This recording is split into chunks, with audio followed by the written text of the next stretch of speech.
On November 6, 2023, Breonna Taylor, a 27-year-old nurse, was shot and killed outside Detroit Medical Center, where she worked as she arrived for her morning shift in Detroit, Michigan. The shooter, later identified as her ex-boyfriend, Dion Williams, had waited in the parking lot for nearly an hour before ambushing her with multiple shotgun blasts at close range as she exited her vehicle. Witnesses reported that Williams fled the scene immediately after the shooting in a blue pickup truck, leaving behind a horrific scene that would traumatize her co-workers and forever change the lives of those who knew and loved Breonna. The brutal morning attack occurred in full view of security cameras and several witnesses who were arriving for work at the same time, providing investigators with immediate leads.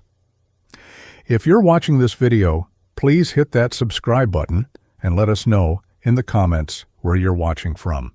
Now, let's continue with the tragic details of this case that shocked the Detroit medical community and exposed the dangers that can escalate when custody battles turn toxic.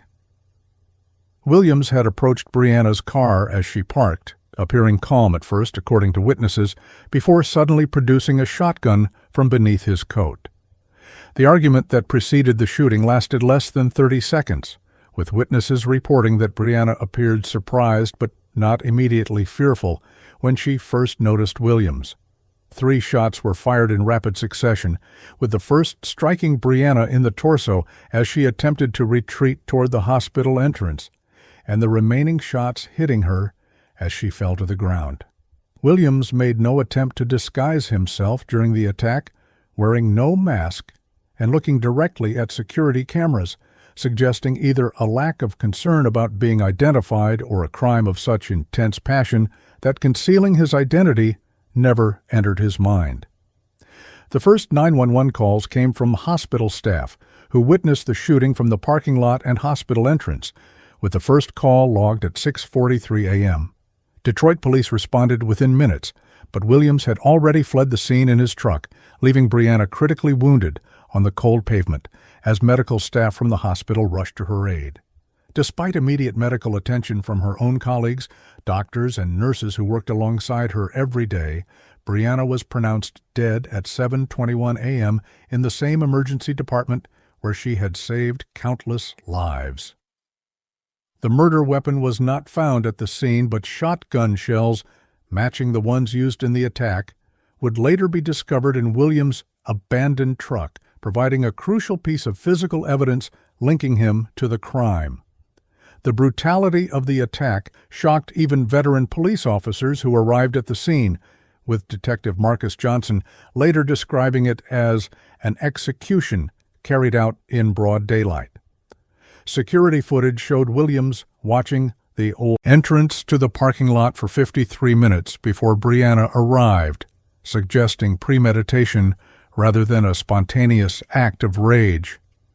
Investigators would learn that Breonna had been scheduled to work a different shift that week, but had switched with a co-worker the previous day, indicating that Williams had likely been monitoring her movements or had inside information about her schedule.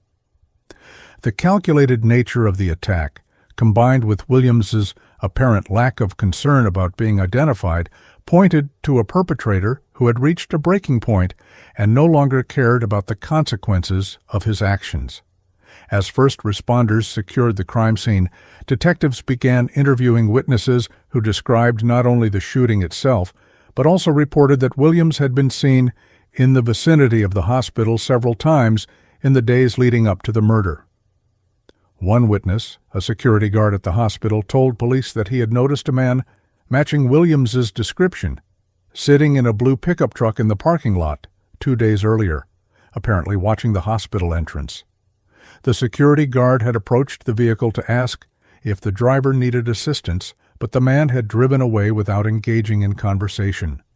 This information would later prove valuable in establishing a pattern of stalking behavior that preceded the murder, showing that the attack on Breonna was not a spontaneous act, but the culmination of days of planning and surveillance. As news of the shooting spread throughout the hospital and the broader Detroit community, Those who knew Brianna were left struggling to comprehend how someone so dedicated to helping others could meet such a violent end. Colleagues described her as unfailingly kind and professional, always willing to take on extra shifts to help out and beloved by her patients for her gentle approach to care. The contrast between her life of service and her violent death at the hands of someone she had once loved struck many as a particularly cruel irony. In the hours following the murder, as police expanded their search for Williams and his vehicle, a more complex picture began to emerge about the troubled relationship between the victim and her killer, one that would eventually reveal a pattern of escalating frustration and anger that had played out not just in private, but also in disturbing public displays on social media. Brianna Taylor had been a beacon of hope and healing in her corner of Detroit's medical community for the past 6 years. Born and raised in Detroit's East Side, she had overcome significant obstacles to earn her nursing degree from Wayne State University, working night shifts at a convenience store to pay her way through school while raising her young daughter. Friends and family described her as relentlessly determined, with a capacity for kindness that seemed boundless, despite the challenges she faced as a single mother pursuing higher education in a city still struggling to redefine itself. Her journey from struggling student to respected healthcare professional had inspired many in her community, particularly young women, who saw in Brianna a model for what was possible through hard work and persistence in the face of adversity. At 27, Brianna had finally reached a point of stability in her life that had long seemed elusive.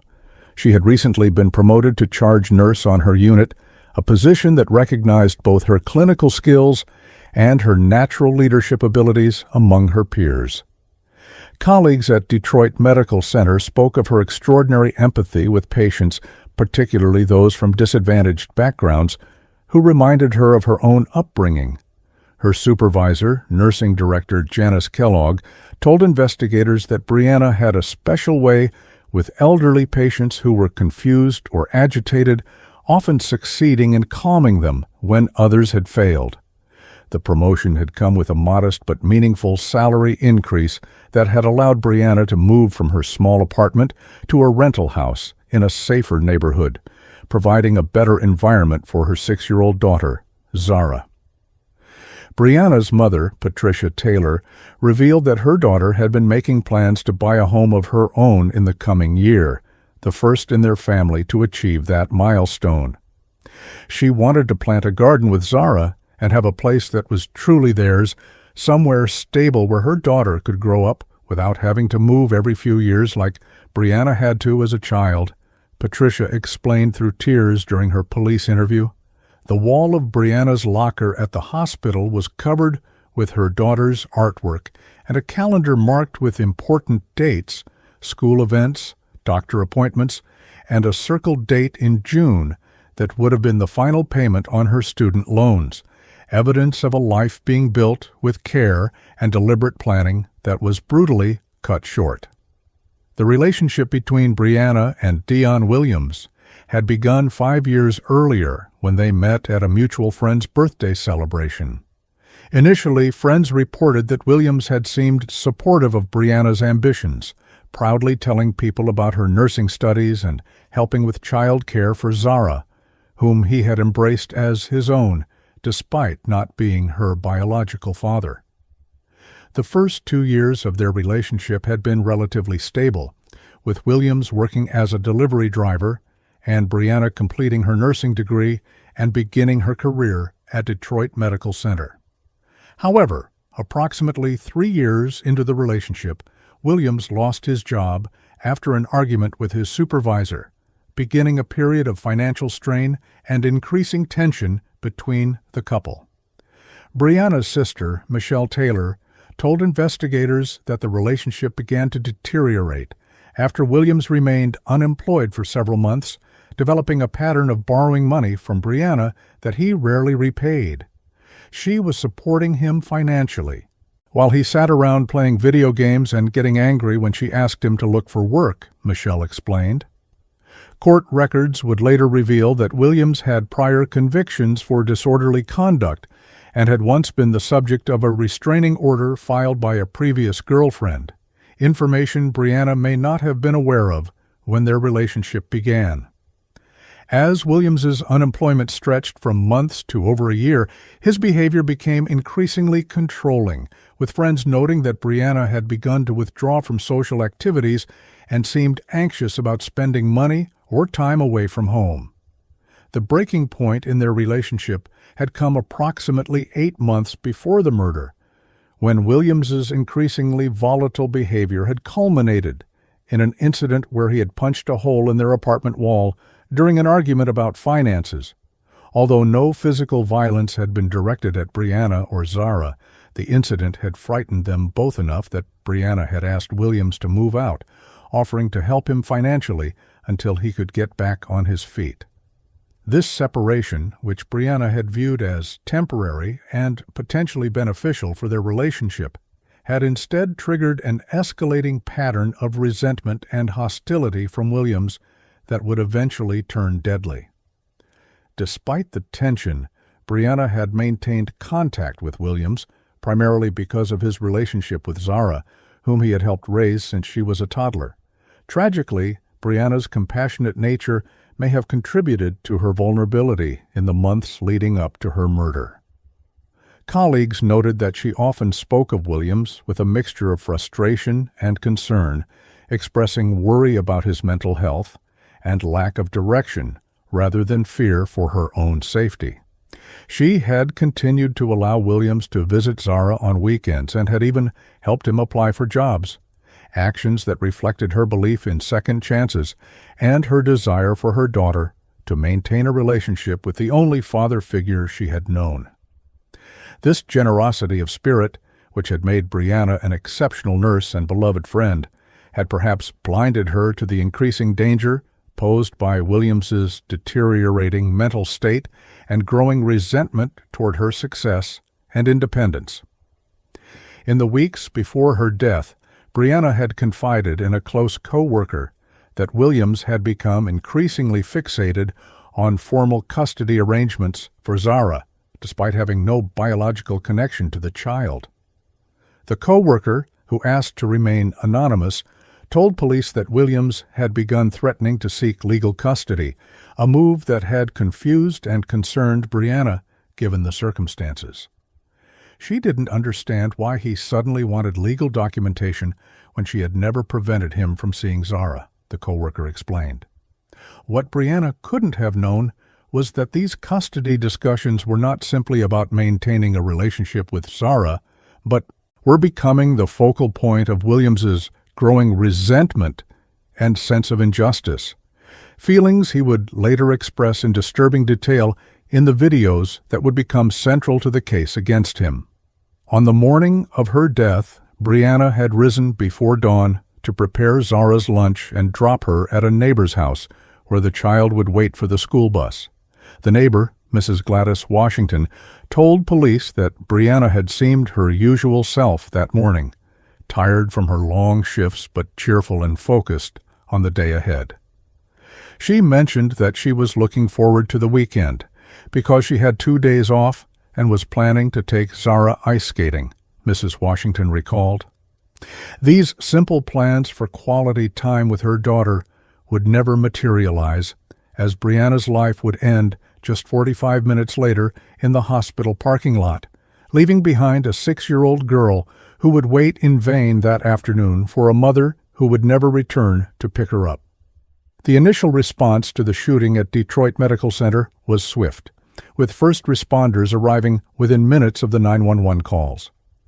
Detective Marcus Johnson of the Detroit Police Department's Homicide Division was assigned as lead investigator and arrived at the scene by 7:30 a.m., just as the medical examiner was preparing to transport Brianna's body. The parking lot had been cordoned off with crime scene tape, and forensic technicians were already marking the locations of shell casings and photographing blood spatter patterns that told the brutal story of Brianna's final moments. Detective Johnson, A 15-year veteran of the force with a reputation for thorough investigation and compassionate victim advocacy, immediately recognized the significance of having multiple witnesses and security camera footage, advantages not always available in Detroit homicides, which too often occurred in areas with sparse surveillance and reluctant witnesses. The crime scene itself presented a stark tableau against the backdrop of the hospital's modern facade. 3 shotgun shells lay scattered on the asphalt, their bright red casings standing out against the dark surface like macabre markers. Brianna's car, a white 2018 Honda Civic, stood with the driver's door still open, her purse and lunch bag visible on the passenger seat, mundane details that emphasized the sudden transition from ordinary morning routine to deadly violence. Security footage from multiple angles captured the entire incident with disturbing clarity, showing Williams' arrival in his blue Ford F-150 at 5:50 a.m., his hour-long wait in the vehicle, and finally the confrontation and shooting that lasted less than a minute but ended a promising life and shattered countless others. As Detective Johnson reviewed the security footage in the hospital's security office, he was struck by the calculated nature of the attack and the shooter's apparent indifference to being identified. He made no attempt to conceal his face or disguise his vehicle, Johnson noted in his initial report. This suggests either complete disregard for consequences or a perpetrator who believed his actions were somehow justified. This observation would prove prescient as the investigation unfolded, revealing a suspect whose distorted sense of grievance had overridden any concern for legal consequences. The clarity of the footage allowed police to immediately identify the suspect as Dion Williams, based on Brianna's family's confirmation and his previous encounters with law enforcement, prompting an immediate BOLO, be on the lookout, alert for Williams and his distinctive blue truck with custom chrome wheels. The investigation took an unexpected turn when, just hours after beginning their work at the crime scene, detectives were contacted by one of Brianna's co-workers who had made a disturbing discovery online. The co-worker, a nursing assistant named Keisha Daniels, had been scrolling through her social media feed during her break when she came across a series of videos posted by Williams in the early hours of that morning. In these videos, which would become the foundational clue in building the case against him, Williams had recorded himself driving around Detroit, his face illuminated by the glow of streetlights as he delivered an increasingly agitated monologue about custody issues and what he perceived as injustices in the family court system. He was talking about how the system was rigged against men and how Brianna was trying to keep him from seeing Zara, Keisha told detectives, her voice shaking as she showed them the videos on her phone.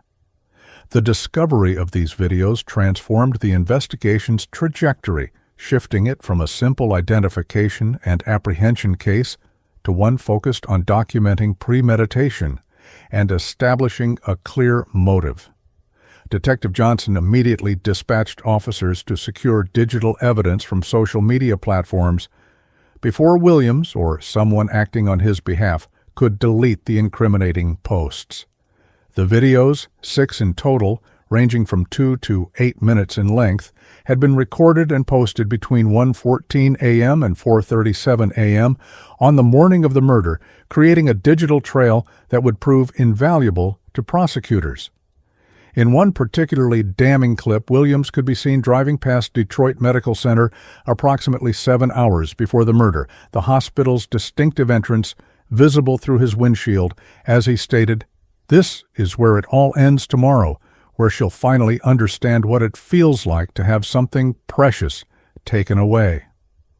As forensic analysts began the process of downloading and preserving the videos, Detective Johnson and his team expanded their search for physical evidence, focusing on locating Williams' truck and the murder weapon.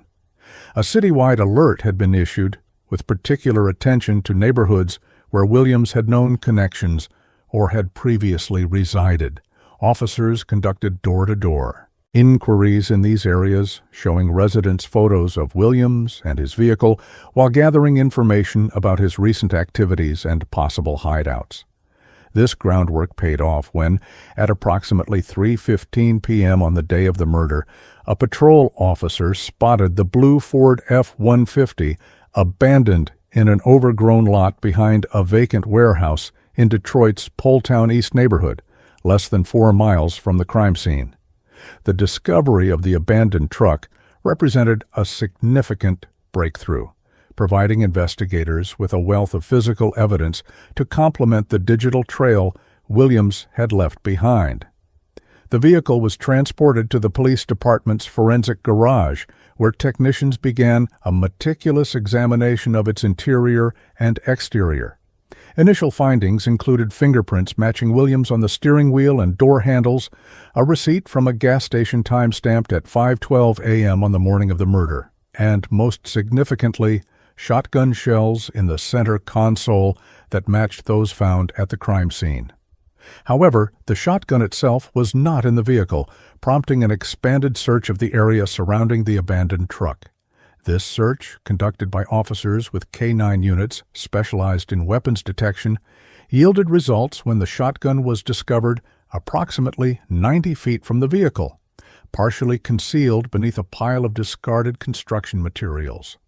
While the physical evidence mounted, Detective Johnson and his team delved deeper into the content of Williams's self-recorded videos, which provided extraordinary insight into his state of mind in the hours leading up to the murder. The videos revealed a man increasingly consumed by a sense of victimhood and injustice, particularly regarding his relationship with Zara, the child he had helped raise but to whom he had no biological or legal connection. In one video recorded at 2:26 a.m., while parked outside what appeared to be Brianna's new rental home, Williams complained bitterly about Brianna's recent request that he formalize any custody arrangement through the court system if he wanted to continue regular visitation with Zara. "She knows the courts are against men like me, especially when we're not the biological father," he stated, his voice rising with emotion. "She's using the system against me, knowing I can't afford a lawyer and that they'll never listen to my side." The videos painted a disturbing picture of escalating fixation and anger, with Williams repeatedly returning to themes of betrayal and revenge. Particularly concerning to investigators was Williams's apparent movement around the city during the recording of these videos, suggesting that he had spent much of the night driving aimlessly, working himself into an increasingly agitated state. Digital forensics experts were able to use landmarks visible in the videos to reconstruct Williams's movements that night, revealing that he had driven past Brianna's home 3 times and had spent nearly 20 minutes parked outside Detroit Medical Center around 2:45 a.m., hours before returning to commit the murder. This pattern of behavior strongly suggested premeditation and stalking, contradicting any potential claim that the shooting had been a spontaneous act committed in the heat of passion. As the first day of the investigation drew to a close, police had established a clear timeline, identified and preserved crucial evidence, both digital and physical, and developed a comprehensive understanding of the motive behind the killing. What remained was to locate Williams himself, who had seemingly vanished after abandoning his vehicle. Cell phone records showed that his phone had last pinged a tower in Detroit's northern suburbs around 9 a.m., approximately 2 hours after the murder, before going completely silent, suggesting that Williams had either turned off his phone or discarded it to avoid tracking. Based on this information and statements from Williams's known associates, investigators believed he might be attempting to flee the state, prompting them to alert law enforcement agencies in neighboring states, and to place a particular focus on transportation hubs such as bus stations, train stations, and the Detroit Metropolitan Airport. By nightfall, as Detective Johnson briefed the team that would continue the search overnight, the foundation of the case against Dion Williams had been firmly established. The evidence collected in those first crucial hours, the security footage, the self-recorded videos, the abandoned truck, the recovered shotgun, and the witness statements, had created an unusually strong case that would eventually lead to Williams's capture and conviction. However, as the investigation moved from its initial phase into a manhunt spanning multiple jurisdictions, questions remained about how a relationship that had once seemed loving could deteriorate into such violence, and whether there had been warning signs that might have allowed for intervention before Brianna's life was so brutally cut short. These questions would haunt not only the investigators but also Brianna's family and friends as they struggled to comprehend the senseless loss of a woman who had dedicated her life to caring for others. The day after Breonna Taylor's murder, as morning broke over Detroit's skyline, the investigation shifted from evidence gathering to manhunt, as Dion Williams remained at large. Detective Marcus Johnson assembled a task force comprising officers from the Detroit Police Department's Homicide and Fugitive Apprehension Units, along with representatives from the Michigan State Police and U.S. Marshal Service. The team gathered in a conference room at police headquarters, the walls covered with maps, timelines, and photographs of Williams, his vehicle, and the crime scene. "This is now a fugitive investigation," Johnson told the assembled officers, his voice reflecting both determination and urgency. "Williams has a 24-hour head start, but he's left behind a trail of evidence that tells us exactly who he is and what motivated this crime." The self-recorded videos had emerged as the central element linking Williams to the murder, providing investigators with unprecedented insight into his mindset and movements before the crime. Digital forensics specialists from the Michigan State Police Cyber Crimes Unit had worked through the night to download, preserve, and analyze all 6 videos, creating a detailed transcript and timeline that mapped Williams' journey through Detroit in the hours before the shooting. Particularly valuable was the geolocation data embedded in the video files, which corroborated the visual evidence of landmarks and street signs visible in the background of Williams's recordings. This data revealed that Williams had driven past the Detroit Medical Center 3 separate times before the murder, strongly suggesting reconnaissance and planning rather than a chance encounter or impulsive act. The content of the videos themselves painted a disturbing portrait of Williams's deteriorating mental state and growing fixation on perceived injustices related to his relationship with Brianna and her daughter, Zara. In the earliest video, recorded at 1:14 a.m., while Williams sat in his parked truck outside what appeared to be a bar, his tone was relatively measured as he discussed his frustrations with the family court system. "They don't even want to hear my side because I'm not on Zara's birth certificate," he complained, taking occasional swigs from a bottle partially concealed in a paper bag. "I've been more of a father to that girl than her real dad ever was, but the courts don't care about that." By the third video, recorded at 2:45 a.m. near the Detroit Medical Center, Williams's rhetoric had escalated dramatically, with him stating, "Sometimes you have to take justice into your own hands when the system is rigged against you." The most chilling of the videos, and the one that prosecutors would later highlight as demonstrating clear premeditation, was recorded at 4:37 a.m., just 2 hours before Williams would position himself in the hospital parking lot to await Brianna's arrival. In this final recording, Williams could be seen parked on a side street with the Detroit Medical Center visible in the background, the building's illuminated sign reflected in his truck's windshield. "She thinks she can just cut me out of Zara's life by hiding behind some judge who doesn't know me," Williams said, his voice now eerily calm compared to his earlier agitation. "By this time tomorrow, she'll understand what it feels like to lose something precious, to have someone make decisions about your life without caring how it affects you." The video ended with Williams reaching toward the camera, his hand momentarily blocking the view before the recording stopped abruptly. These videos provided investigators with far more than just evidence of Williams's movements and intentions. They offered crucial context for understanding the relationship dynamics that had culminated in violence, revealing a pattern of escalating frustration centered specifically around custody issues regarding Zara. Through interviews with Brianna's family and friends, detectives learned that despite having no biological connection to the child, Williams had developed a deep attachment to her during his relationship with Brianna. When the couple separated approximately 8 months before the murder, Brianna had initially allowed informal visitation arrangements, permitting Williams to spend time with Zara on weekends.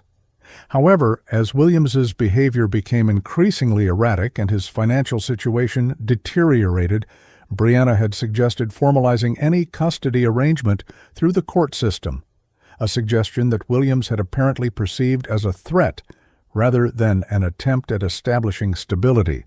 The investigation also revealed that 2 weeks before the murder, Williams had consulted with a legal aid attorney about his options for seeking visitation rights as a non-biological father figure. According to the attorney's notes, which were obtained through a subpoena, Williams had become agitated when informed that without any legal relationship to the child and with no history of financial support, his chances of being granted formal visitation rights were slim. The attorney had documented Williams's response as concerning, noting that he had stated, "If the courts won't recognize what's right, maybe I need to make her understand what's at stake." This consultation appeared to be the trigger that had set Williams on his path toward violence, as his self-recorded videos began just days after this meeting and focused heavily on themes of injustice and retaliation. As the task force coordinated their efforts to locate Williams, they prioritized locations connected to his known associates and family members, particularly focusing on his mother's home in Inkster, a suburb west of Detroit, and his cousin's apartment in Warren to the north. Officers conducted surveillance at these locations while others reviewed Williams's financial records, looking for recent withdrawals or purchases that might indicate his movements or intentions.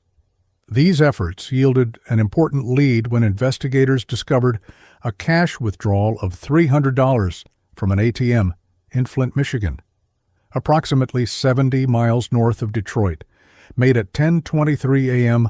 on the day of the murder, just hours after Williams had abandoned his truck.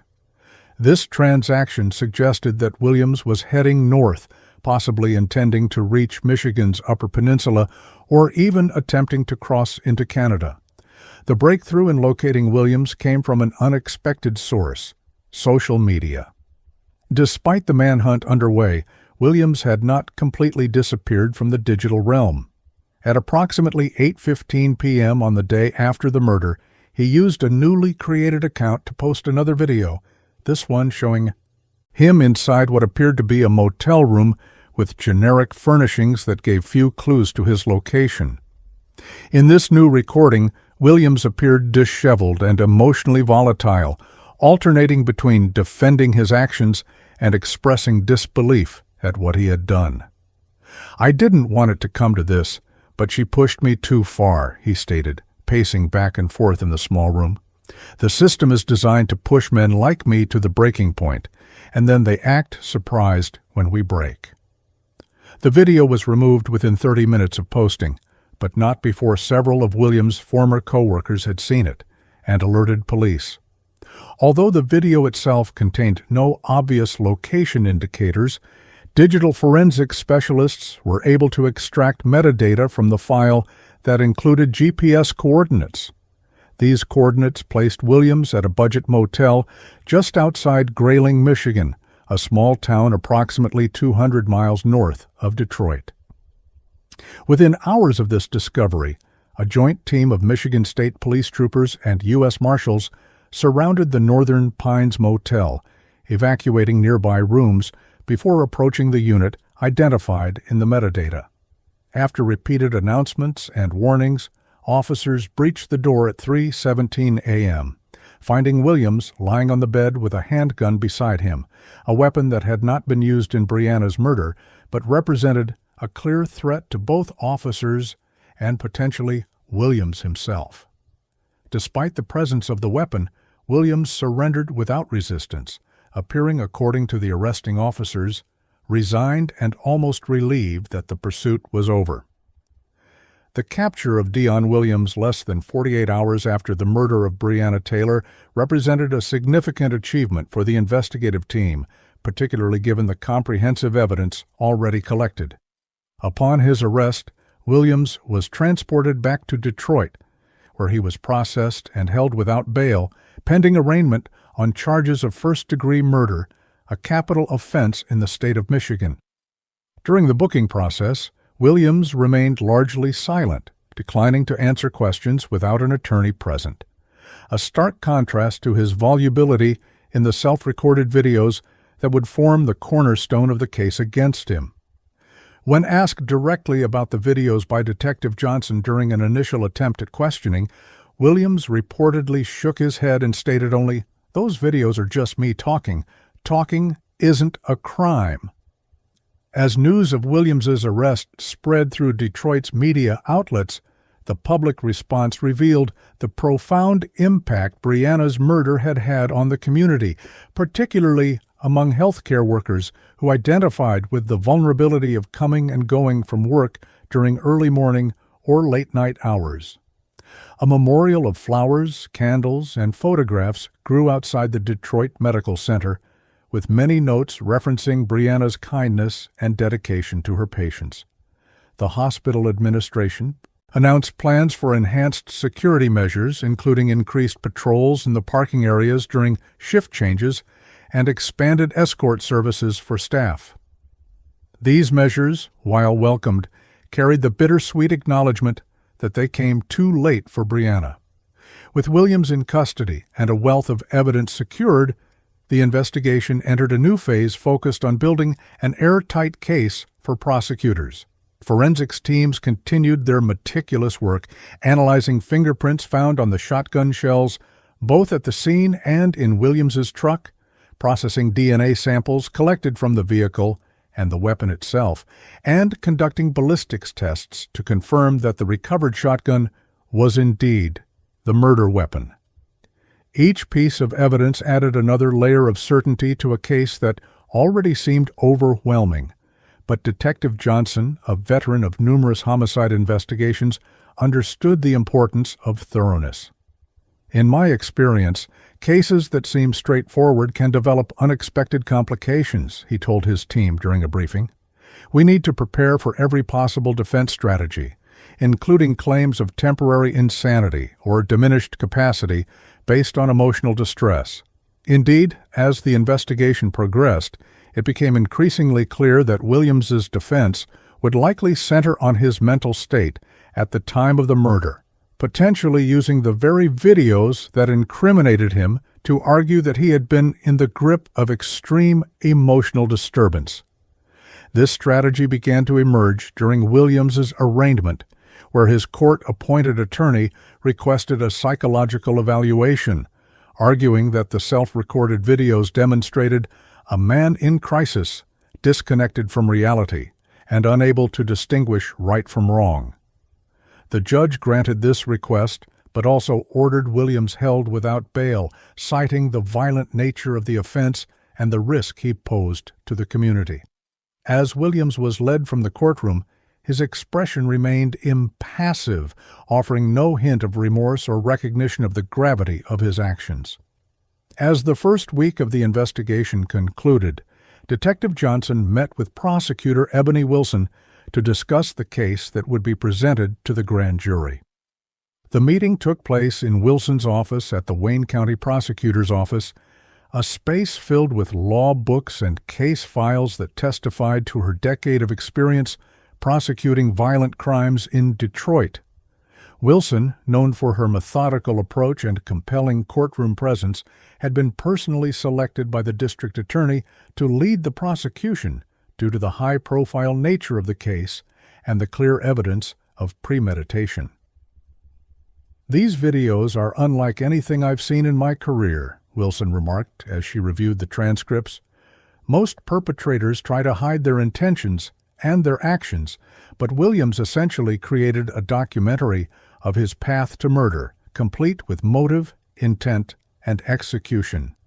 In the weeks following Dion Williams' arrest, the prosecution team led by Ebony Wilson worked diligently to transform the mountain of evidence into a cohesive narrative that would leave no room for reasonable doubt. The Wayne County Prosecutor's Office allocated additional resources to the case, bringing in Assistant Prosecutor James Moretti to support Wilson and assigning a dedicated investigator to continue gathering evidence even as Williams awaited trial in the Wayne County Jail. The centerpiece of the prosecution's case remained the self-recorded videos, which provided unprecedented insight into Williams's mindset and movements in the hours before the murder. Digital forensics experts had completed their analysis of all video files, creating enhanced versions that clarified both audio and visual elements while verifying their authenticity through metadata analysis that confirmed they had not been altered or manipulated. The videos were complemented by an expanding body of physical evidence that formed an interconnected web linking Williams to the crime. Ballistics testing had confirmed that the Remington 870 shotgun recovered near Williams's abandoned truck was indeed the murder weapon, with distinctive markings on the shell casings found at the crime scene matching test fires conducted in the police laboratory. Fingerprint analysis had yielded positive identifications of Williams's prints on the shotgun, the ammunition, and throughout the interior of his truck, particularly on the steering wheel and driver's side door handle. DNA evidence collected from the shotgun's trigger, grip, and pump action also matched Williams, providing further confirmation of his direct handling of the weapon used to kill Brianna. These forensic findings, while expected given the circumstances of the case, were meticulously documented to withstand any potential challenges from the defense. Beyond the physical and digital evidence directly related to the murder, prosecutors built a broader case by establishing a pattern of escalating behavior in the months leading up to the killing. Court records revealed that Brianna had considered filing for a personal protection order against Williams approximately 3 months before her death, after an incident where he had appeared at her workplace unannounced and created a disturbance in the hospital lobby. Hospital security logs documented this incident, noting that Williams had been escorted from the premises after refusing to leave when Brianna declined to speak with him during her shift. Brianna had ultimately decided against filing the protection order, telling a co-worker that she didn't want to make things worse and believed that Williams would calm down eventually once he adjusted to their separation. A tragic miscalculation that prosecutors would later point to as evidence of Brianna's reasonable attempts to manage the situation versus Williams's increasingly unreasonable responses. Text messages recovered from Brianna's phone revealed a troubling progression in Williams's communications, transitioning from relatively amicable discussions about visitation with Zara to increasingly accusatory and threatening language. In one exchange from 2 weeks before the murder, Williams had written, "If you try to keep me from seeing her, you'll regret it more than anything you've ever done." When Brianna had responded by suggesting they formalize a visitation schedule through the courts to prevent misunderstandings, Williams had replied, "The courts are rigged against men like me, and you know it. If you force me down that road, don't be surprised by where it leads." These messages, when viewed alongside the videos Williams later recorded, demonstrated a consistent narrative of perceived victimization and building resentment centered specifically on custody issues related to Zara, establishing a clear and direct motive for the murder. The investigation also uncovered evidence that Williams had begun researching information about gun ownership and Michigan self-defense laws approximately 1 month before the murder. His internet search history, obtained through warrants served on his service provider, included queries such as Michigan Stand Your Ground law, can you claim self-defense if threatened with losing your child, and most disturbingly, What Happens to Children When Single Mothers Die. These searches suggested not only premeditation, but a calculating consideration of potential legal defenses or justifications for his actions. Additionally, receipts found in Williams's apartment showed that he had purchased the shotgun used in the murder from a sporting goods store in Dearborn just 3 weeks before the killing, suggesting that he had begun planning the attack well in advance. As the prosecution built their case around Williams' growing fixation on custody issues, they also sought to understand the legal and social context that had contributed to his sense of grievance. Interviews with family court judges and social workers revealed that Williams' perception of the system being rigged against non-biological father figures was not entirely without basis in reality. Michigan law, like that of many states, provides limited rights to non-biological parents who have not formally adopted a child, regardless of the emotional bonds that may have formed. This legal reality, when combined with Williams's financial inability to afford effective legal representation and his history of intermittent employment, created legitimate obstacles to his establishing any formal visitation rights to Zara. However, as Prosecutor Wilson would later argue, these obstacles, while frustrating, could never justify or excuse the violent response Williams chose. The psychological evaluation ordered by the court during Williams's arraignment was completed during this phase of the investigation, with the findings delivered to both prosecution and defense teams. Dr. Elizabeth Chen, the forensics psychiatrist who conducted the evaluation, concluded that while Williams showed signs of narcissistic personality traits and poor impulse control, he did not meet the criteria for legal insanity or diminished capacity under Michigan law. Dr. Chen's report specifically noted that the self-recorded videos demonstrated Williams' awareness of the wrongfulness of his contemplated actions and his ability to plan and execute a complex series of steps leading to the murder, indicators of rational thought processes inconsistent with claims of temporary insanity. This evaluation effectively foreclosed one potential defense strategy, though Williams's attorneys would later attempt to use the diagnosis of narcissistic traits to argue for reduced culpability. As the case against Williams solidified, prosecutors also gathered evidence about the impact of Brianna's death on those she left behind, particularly her daughter Zara. Child psychologists who had begun working with the 6-year-old in the aftermath of her mother's murder reported that she was experiencing symptoms of post-traumatic stress disorder, including nightmares, anxiety, and regression in developmental milestones. Zara had been placed in the care of Brianna's mother, Patricia Taylor, who had taken a leave of absence from her job as a school administrator to provide full-time support to her granddaughter. This human impact, while not directly relevant to establishing Williams' guilt, would become an important element of the prosecution's case during the sentencing phase, should Williams be convicted as charged. Approximately 6 weeks after Williams's arrest, Prosecutor Wilson presented the case to a grand jury, seeking an indictment on charges of first-degree murder, which carries a mandatory sentence of life without parole in Michigan. The grand jury proceedings were conducted in secret, as is standard practice, but lasted less than a day, an unusually brief deliberation that reflected the overwhelming nature of the evidence presented.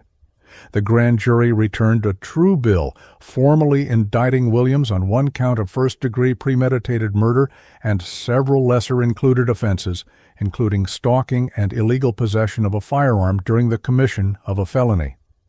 This indictment cleared the way for the case to proceed to trial, with an initial court date set for January 15, 2024, approximately 10 weeks after the murder. Following the indictment, Williams's defense team, led by court-appointed attorney Marcus Reynolds, filed a motion to suppress the self-recorded videos, arguing that they represented protected free speech rather than evidence of criminal intent. This motion Widely viewed by legal experts as a desperate attempt to exclude the most damaging evidence against Williams, was firmly rejected by Judge Eleanor Simmons during a pre-trial hearing. In her ruling, Judge Simmons stated, "The videos in question are not merely expressions of opinion or political views protected by the First Amendment, but rather direct evidence of the defendant's state of mind, motive, and actions in the hours preceding a violent crime. Their probative value far outweighs any potential prejudicial effect, and they are clearly admissible as statements against interest." This ruling represented a significant victory for the prosecution, ensuring that the jury would be able to see and hear Williams in his own words as he progressed toward the murder of Breonna Taylor. As the case moved toward trial, Detective Johnson and his team continued to pursue leads and gather evidence, determined to address any potential weaknesses in the prosecution's case. They conducted additional interviews with witnesses from the hospital parking lot, creating detailed diagrams of their positions relative to the shooting to establish clear lines of sight. They also interviewed inmates who had been housed near Williams in the Wayne County Jail, several of whom reported that Williams had made incriminating statements about the murder, including telling one cellmate that "she left me no choice," and asking another about the likelihood of a temporary insanity defense succeeding. While such jailhouse informant testimony is generally treated with skepticism due to concerns about reliability and motivation, these statements provided further insight into Williams's lack of genuine remorse and his calculated approach to his defense. By early December 2023, as the investigation phase of the case neared its conclusion and both sides prepared for the upcoming trial, the prosecution had assembled what legal observers described as an overwhelming case against Deon Williams. The combination of clear video evidence of premeditation, comprehensive forensic findings, documented patterns of escalating behavior, and Williams' own incriminating statements created a narrative that left little room for reasonable doubt about either his actions or his motivations. As Prosecutor Wilson told her team during a final strategy meeting before the holiday court recess, "Our job now is not just to secure a conviction, which the evidence strongly supports, but to tell Breonna's story with the dignity and compassion she deserves. This case is about more than one man's violent actions. It's about the devastating impact of domestic violence and the failure to recognize warning signs before they escalate to tragedy." This dual focus on legal accountability and broader social implications would shape the prosecution's approach as the case moved into the trial phase in the new year. The pre-dawn arrest of Deon Williams at the Northern Pines Motel near Grayling, Michigan, unfolded with the precision of a well-rehearsed operation. Michigan State Police tactical officers positioned themselves around the perimeter of the single-story motel, while U.S. Marshals coordinated with local law enforcement to evacuate guests from adjacent rooms. The temperature had dropped below freezing, creating plumes of visible breath as officers communicated in hushed tones, their weapons drawn but pointed downward in ready position. At exactly 3:15 a.m., the tactical team leader gave the signal, and an officer equipped with a bullhorn announced their presence. "Detroit Police Department and U.S. Marshals. Deon Williams, we have a warrant for your arrest. Come out with your hands visible above your head."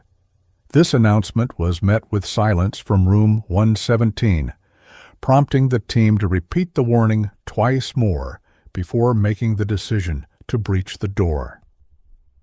The forced entry was executed with a battering ram that splintered the wooden doorframe, allowing tactical officers to swiftly enter the dimly lit motel room with flashlights mounted on their weapons illuminating the space. Williams was found lying on the bed fully clothed, including his shoes, suggesting he had been prepared to flee at a moment's notice.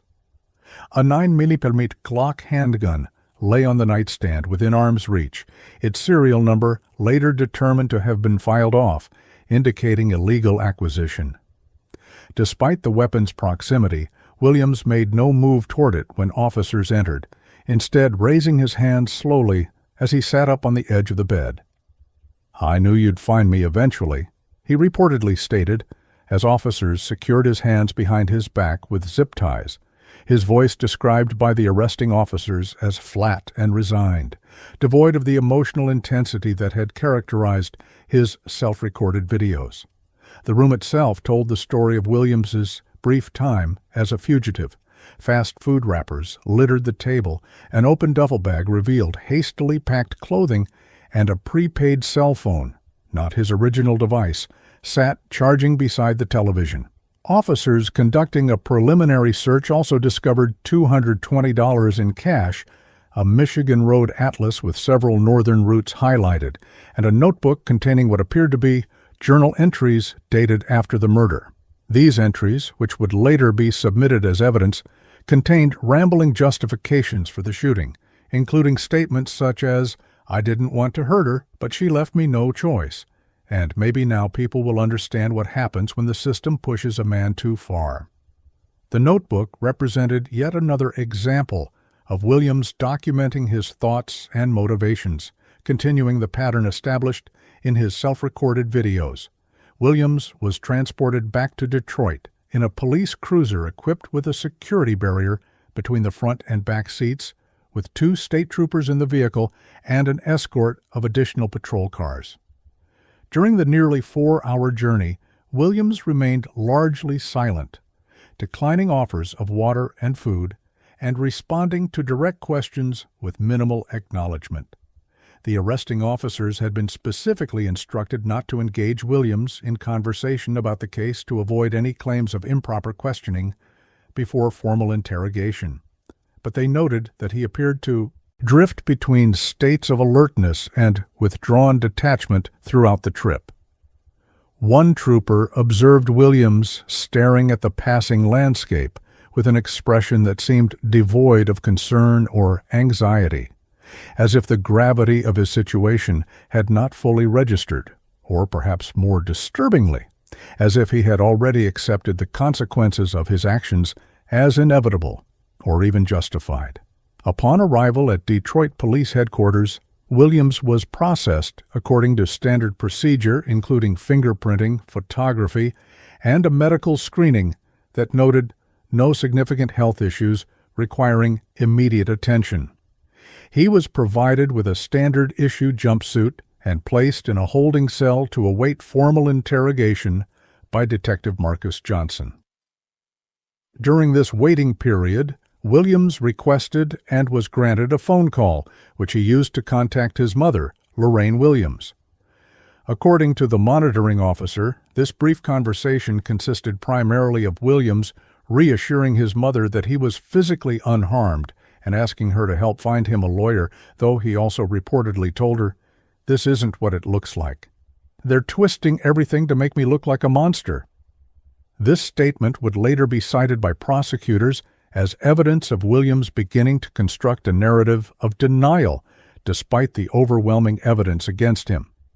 The formal interrogation began at 11:45 a.m., approximately 3 hours after Williams's arrival in Detroit.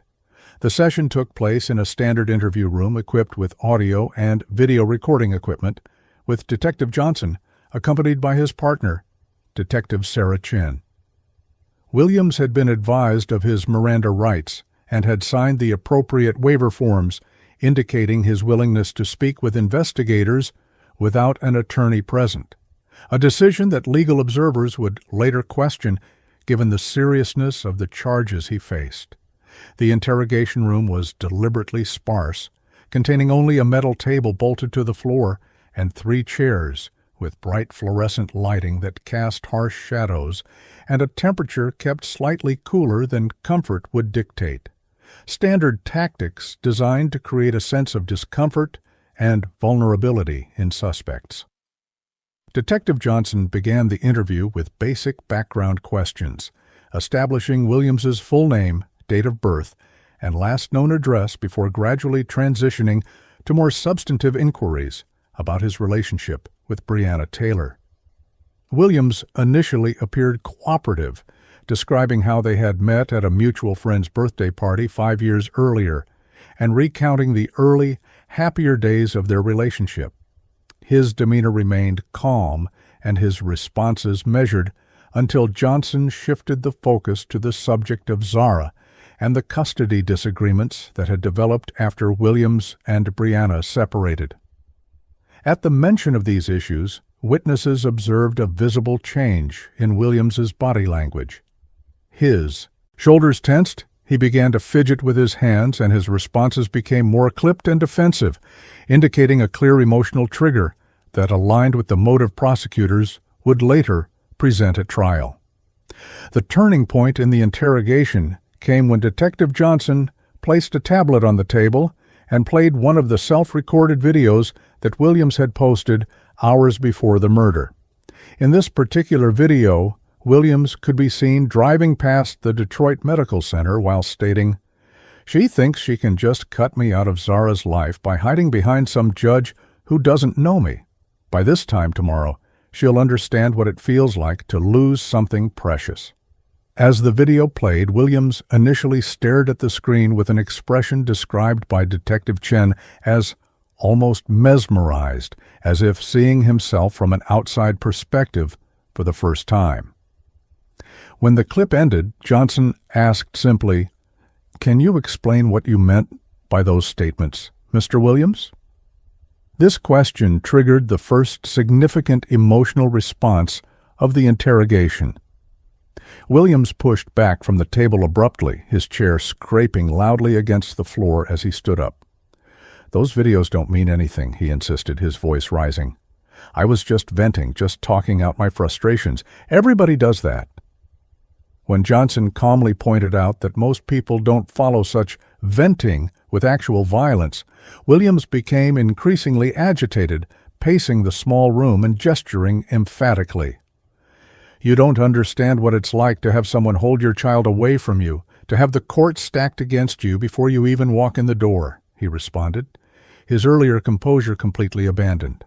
"I raised Zara from when she was barely walking. I was more of a father to her than her real dad ever was. But as soon as Brianna decided she was done with me, I had no rights, nothing. Do you know what that feels like?"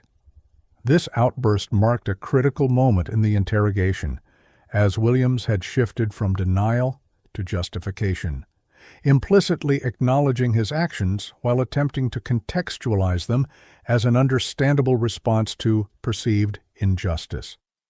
Detective Johnson, recognizing the significance of this transition, allowed Williams to continue speaking without interruption, knowing that each word further undermined any potential defense based on claims of innocence or mistaken identity. For nearly 20 minutes, Williams expounded on his grievances against Brianna, the court system, and society at large, describing himself repeatedly as a victim of circumstances and institutional biases rather than as the perpetrator of a violent crime. Throughout this monologue, he never explicitly admitted to shooting Brianna, but spoke about the event in terms that clearly presumed his involvement, referring to what happened and that morning while focusing on his own emotional state rather than Brianna's death. When Williams finally exhausted himself and returned to his seat, Detective Johnson shifted tactics, presenting him with specific pieces of physical evidence that linked him to the crime. Photographs of the shotgun with his fingerprints highlighted, stills from the security cameras showing him waiting in the hospital parking lot, GPS data from his phone placing him at the scene at the time of the murder. Confronted with this evidence, Williams fell silent for several minutes, staring at the images spread before him on the table. When he finally spoke, his voice had lost its defensive edge and taken on a tone that the detectives described as almost contemplative. "I didn't go there planning to hurt her," he said quietly, a statement that directly contradicted the evidence in his videos, but revealed his attempt to reframe the narrative. "I just wanted to talk to her face to face, make her understand what she was doing to me and to Zara." This claim prompted Detective Johnson to play another of the self-recorded videos, one in which Williams clearly stated his intentions while displaying the shotgun that would later be used in the murder. The video had been recorded at approximately 4:30 a.m. on the morning of the killing, with Williams sitting in his truck in what appeared to be a restaurant parking lot. "Got this today," he said in the recording, briefly panning the camera to show the shotgun on the passenger seat beside him. "Some problems can't be solved by talking." When confronted with this explicit contradiction to his claim of merely wanting a conversation, Williams became visibly distressed, running his hands over his face repeatedly and shaking his head. "That's not what I meant," he insisted, though he struggled to provide an alternative explanation for his words or the presence of the weapon. As the interrogation entered its third hour, Williams began to show signs of physical and emotional fatigue, his responses becoming less coherent and more repetitive as he cycled through various justifications for his actions. Detective Johnson, recognizing that they had reached a point of diminishing returns and concerned about potential claims of coercion if the questioning continued in Williams's deteriorating state, made the decision to conclude the session. Before doing so, however, he asked one final question that would later feature prominently in the trial. "Mr. Williams, is there anything you want to say about Brianna, not about the custody issues or the court system, but about her as a person whose life was cut short?" Williams's response, after a long pause, was telling in its focus. "She didn't deserve to die, but she shouldn't have tried to keep me from Zara. She knew what that child meant to me." This statement, with its qualification of sympathy and immediate pivot back to self-justification, encapsulated what prosecutors would later characterize as Williams' fundamental narcissism, his inability to view Brianna's murder as anything other than a consequence of her actions rather than a result of his own choices. Following this exchange, Williams was informed that he would be held at the Wayne County Jail pending arraignment, and the formal interrogation was concluded.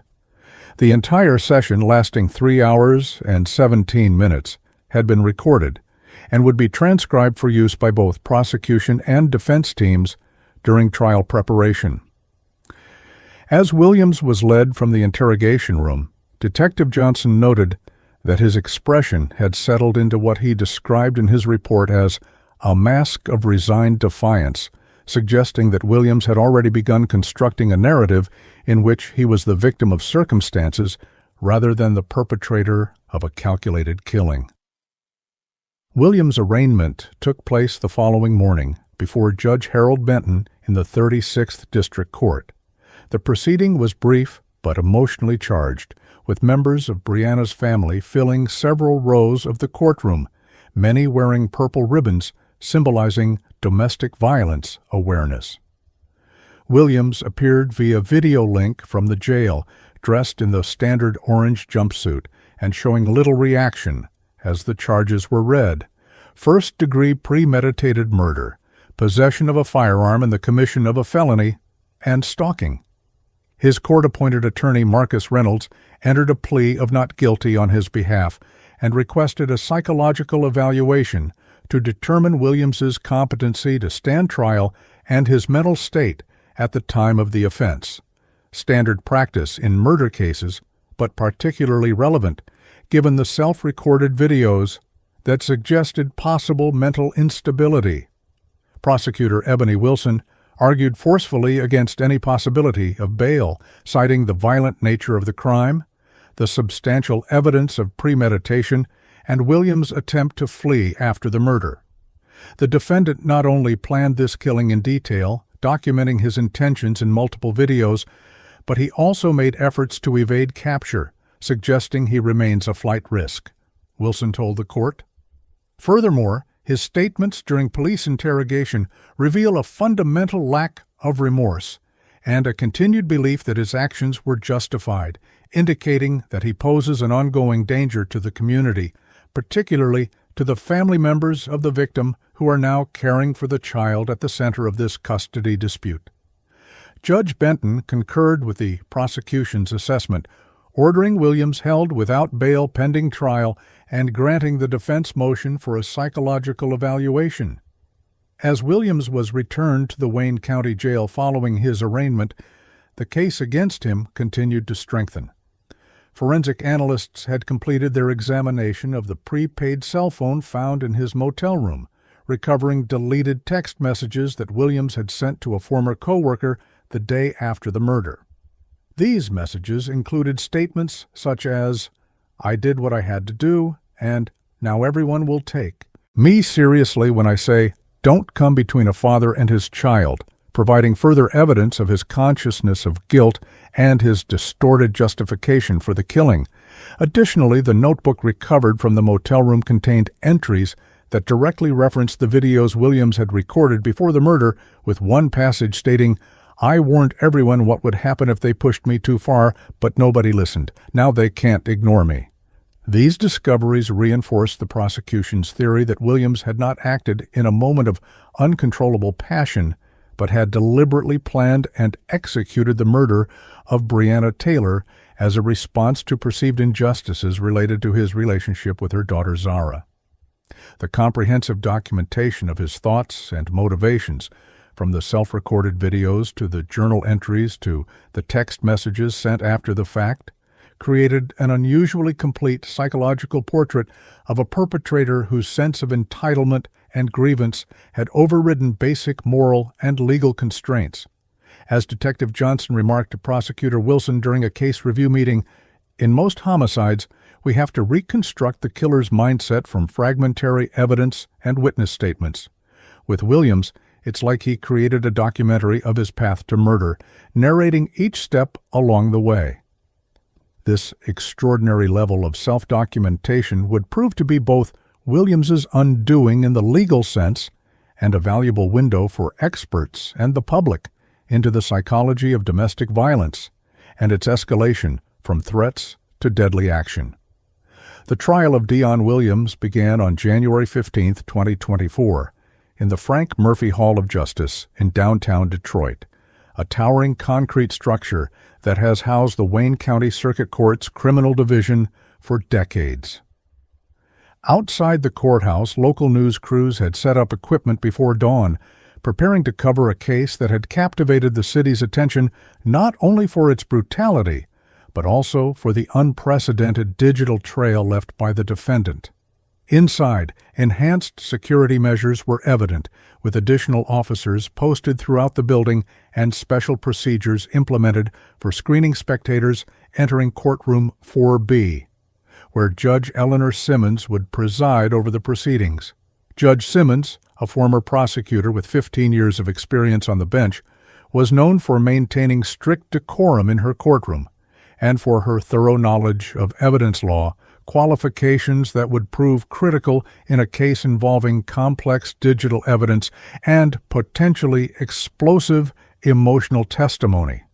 The courtroom itself presented a study in contrasts as the participants took their positions for the first day of trial.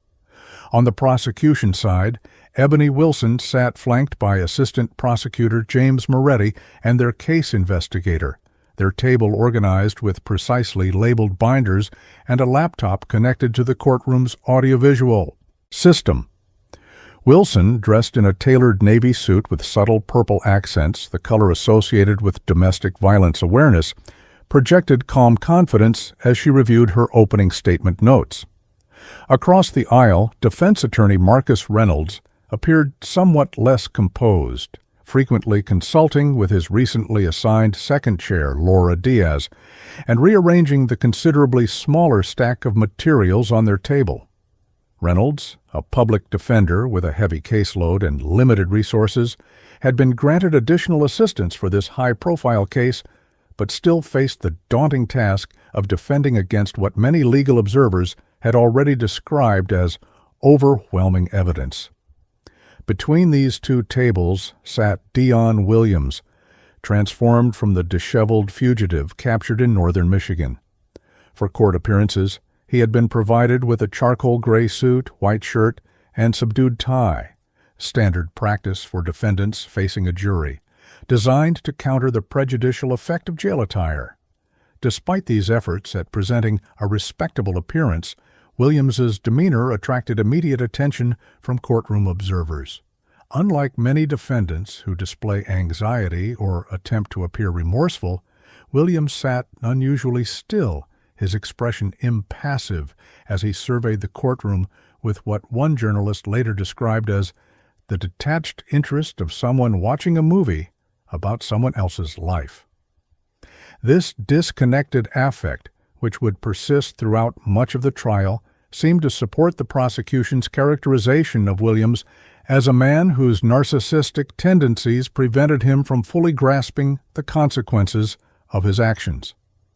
The jury selection process had been completed the previous week after 3 days of careful questioning by both prosecution and defense teams.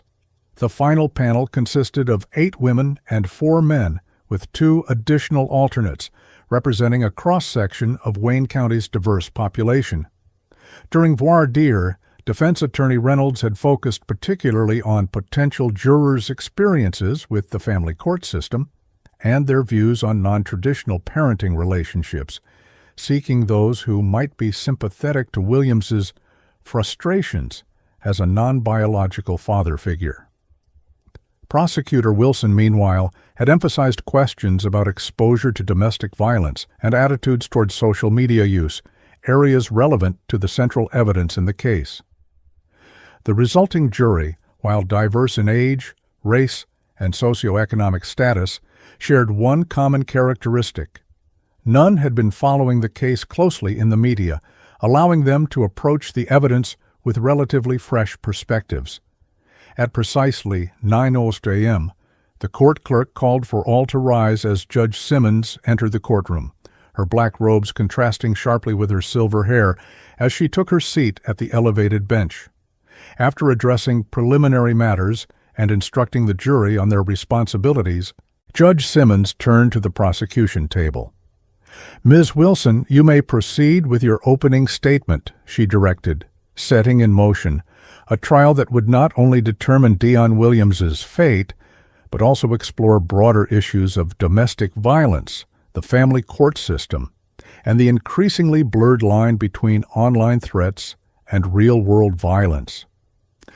Wilson rose confidently, moving to the podium positioned directly before the jury box, and began to outline the case against Deon Williams in measured, deliberate tones.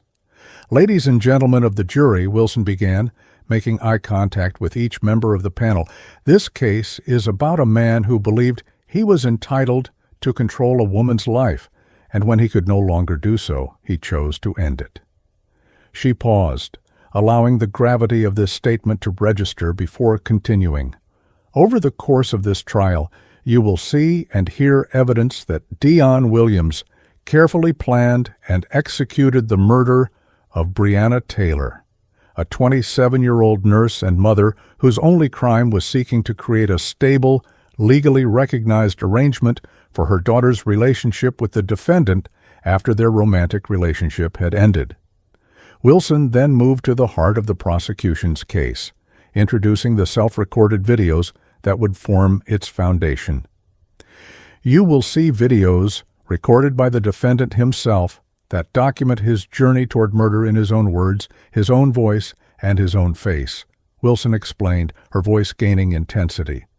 In these videos, recorded in the early morning hours of November 6, 2023, Mr. Williams drives around Detroit, expressing his anger about custody arrangements for Breonna's daughter Zara, threatening retaliation, and explicitly stating his intention to make Breonna understand what it feels like to lose something precious.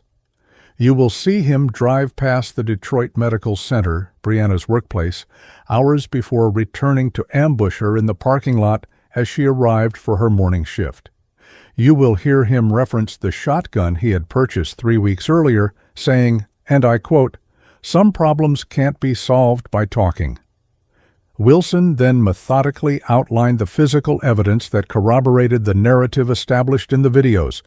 The security camera footage showing Williams waiting in the hospital parking lot for nearly an hour before Breonna arrived.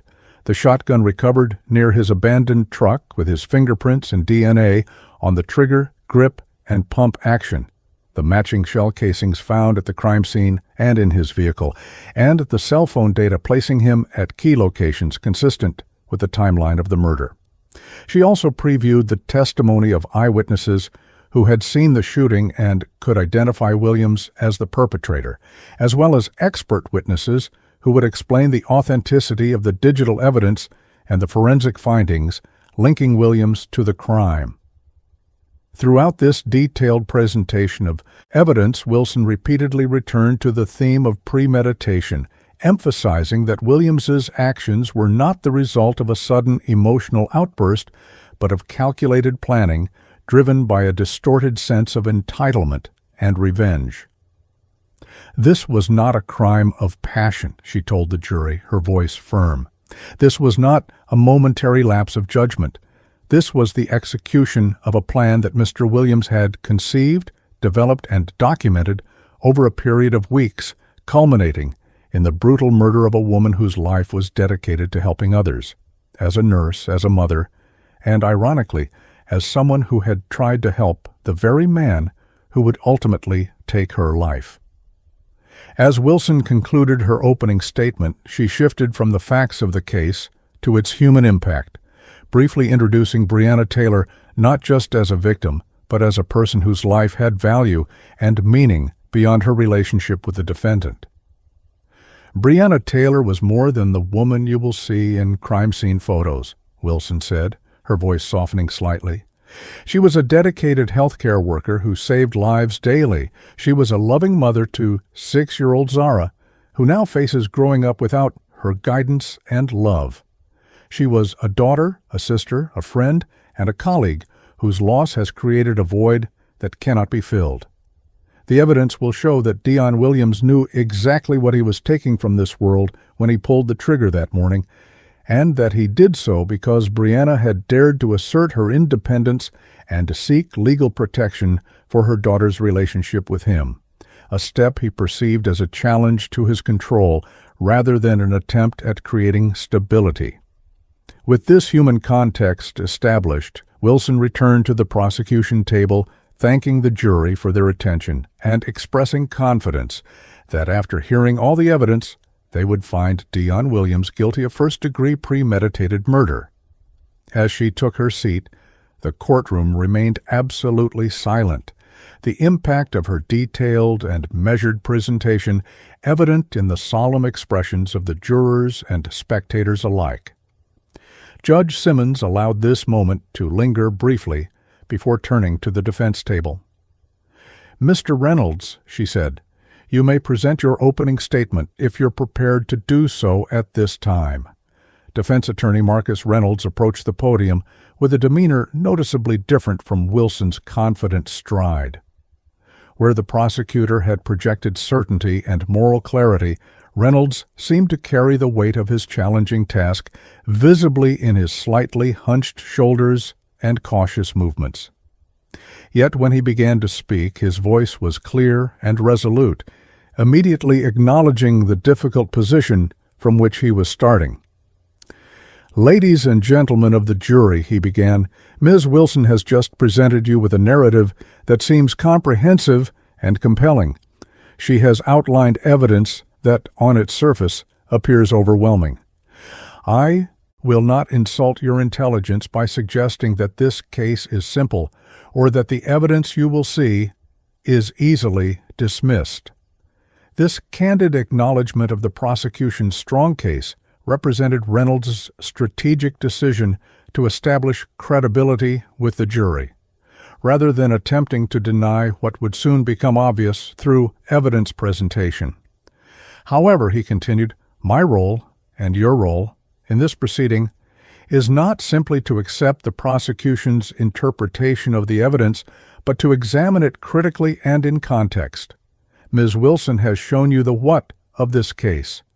My job is to help you understand the why, the circumstances, experiences, and mental state that led to the tragic events of November 6, 2023. Reynolds then pivoted to the defense's primary strategy, not contesting that Williams had killed Breonna, but challenging the prosecution's assertion of premeditated first-degree murder by emphasizing Williams's deteriorating mental state and the role of extreme emotional distress.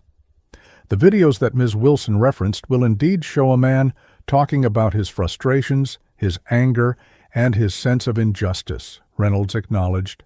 But they will also show a man in crisis, a man whose mental and emotional state had deteriorated significantly in the face of what he perceived as the impending permanent loss of a child he had raised as his own for nearly 5 years. These videos do not show calculated planning as much as they show a psychological breakdown unfolding in real time, a man whose grip on reality and rational judgment was slipping away hour by hour. This framing introduced what would become the defense's central argument, that Williams's actions, while not legally justifiable, might be better understood as the result of extreme emotional disturbance rather than cold-blooded premeditation. Reynolds explained that the jury would hear testimony from Dr. Lawrence Friedman, a forensic psychiatrist who had evaluated Williams, and would discuss the impact of attachment disruption and perceived injustice on his mental state. Dr. Friedman will explain how the human mind can become so fixated on a perceived injustice that it distorts thinking, impairs judgment, and can lead to behavior that seems irrational and extreme to outside observers, Reynolds told the jury, carefully avoiding language that might suggest he was claiming legal insanity, which had been ruled out by the court-ordered evaluation. Reynolds then addressed what he termed the elephant in the room, the question of why Williams had recorded videos documenting his thoughts before the murder.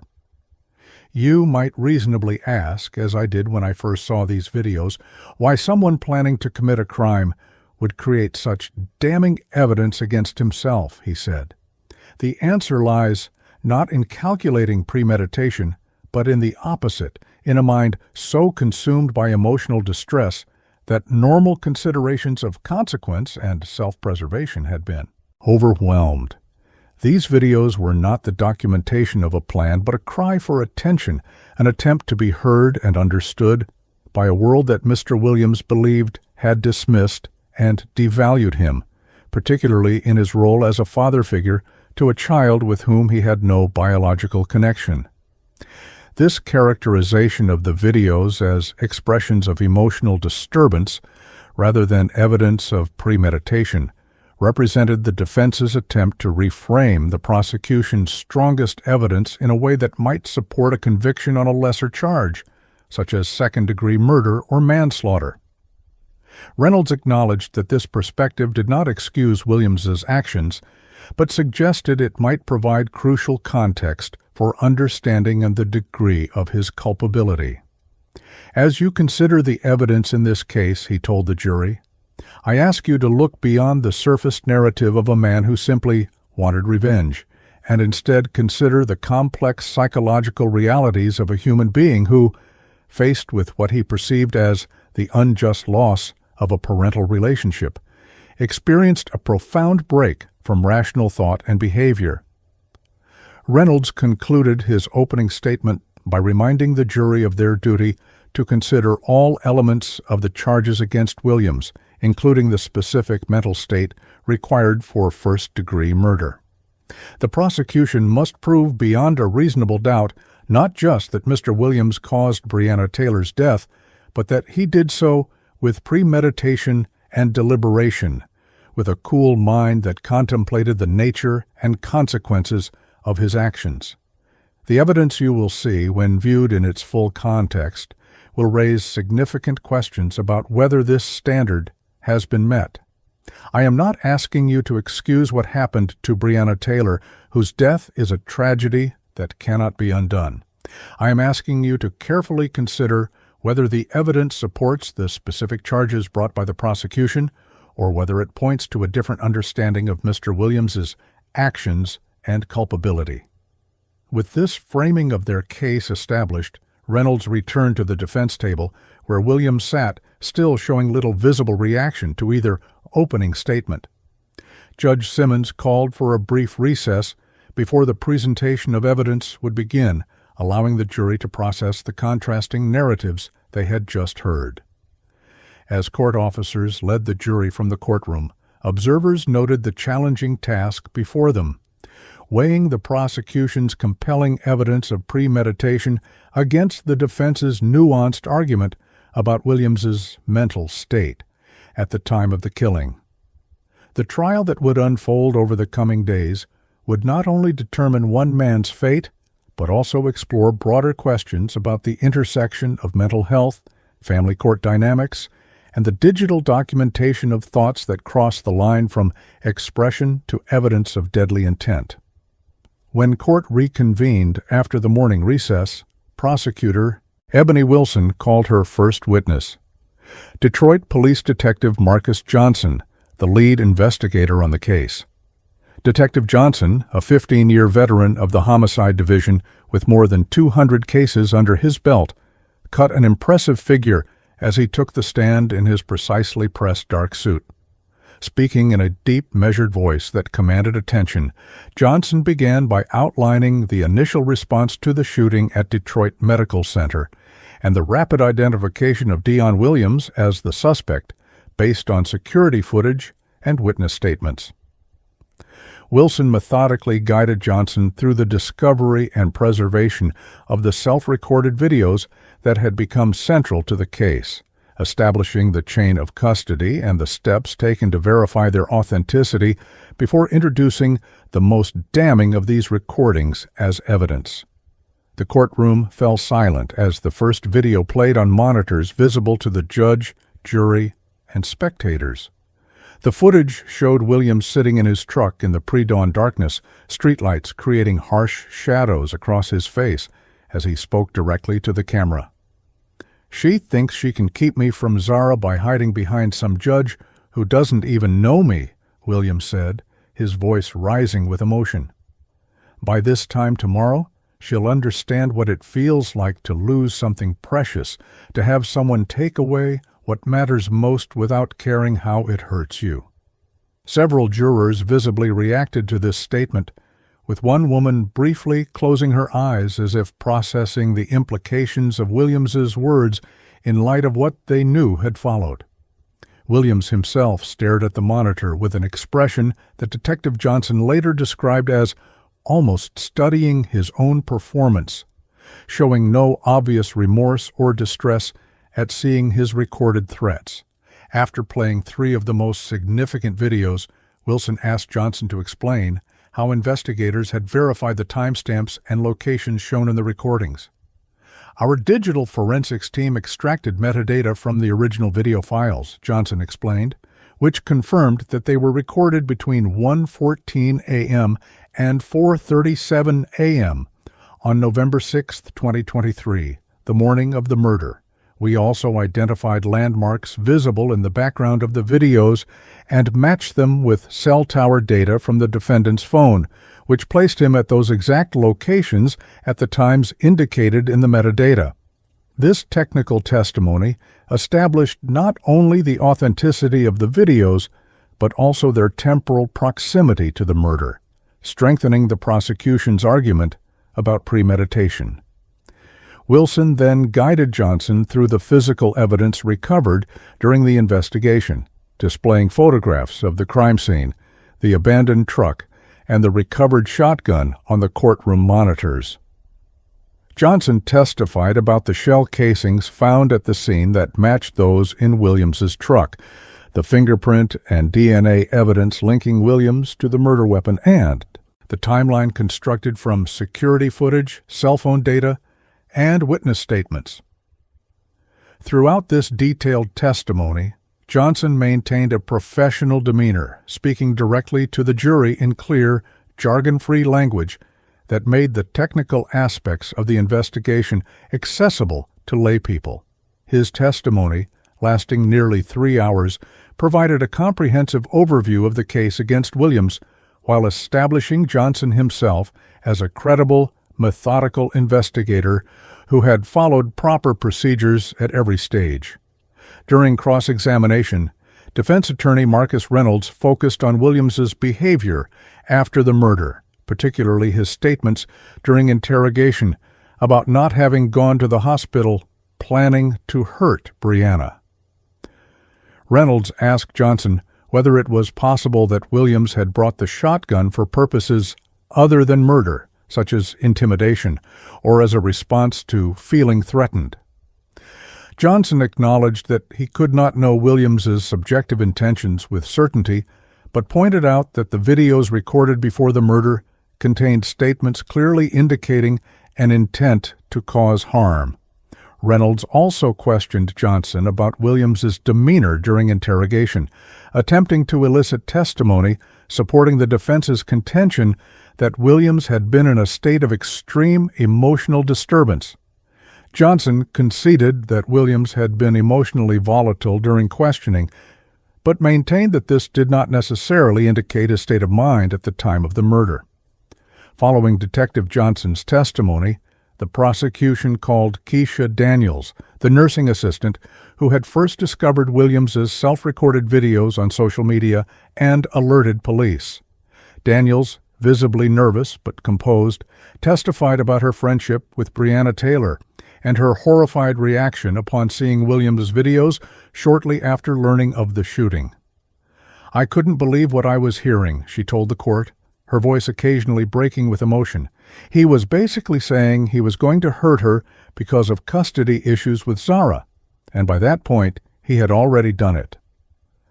Daniels also provided important context about Williams's relationship with Brianna, describing instances where Williams had appeared at the hospital unannounced in the weeks before the murder, and Brianna's increasing concern about his unpredictable behavior.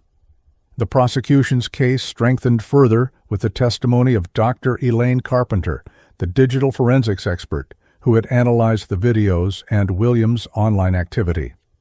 Dr. Carpenter, a former FBI technology specialist with a Ph.D. in computer science, explained to the jury in accessible terms how metadata works and why it provides reliable information about when and where digital content is created.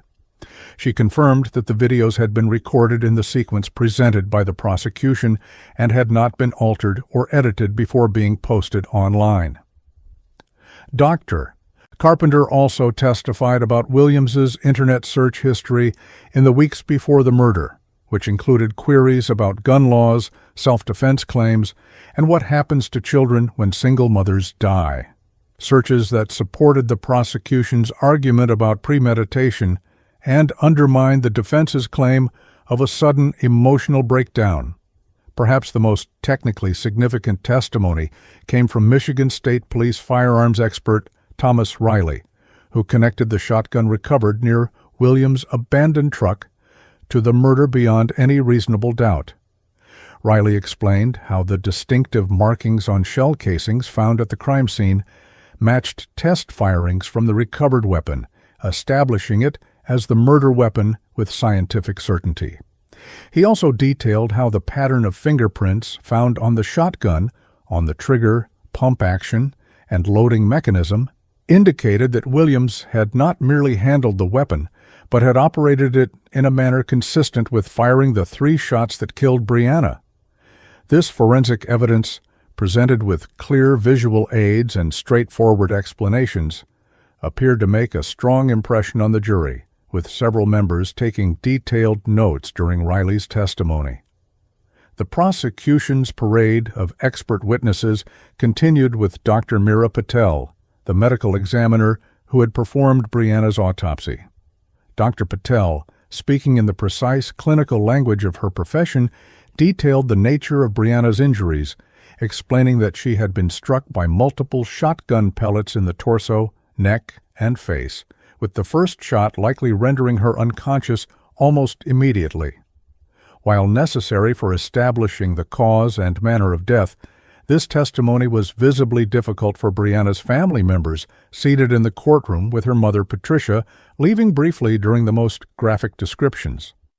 Williams, by contrast, maintained the same impassive expression he had shown throughout the proceedings, occasionally writing notes to his attorney but showing no apparent emotional reaction to the detailed description of the injuries he had inflicted.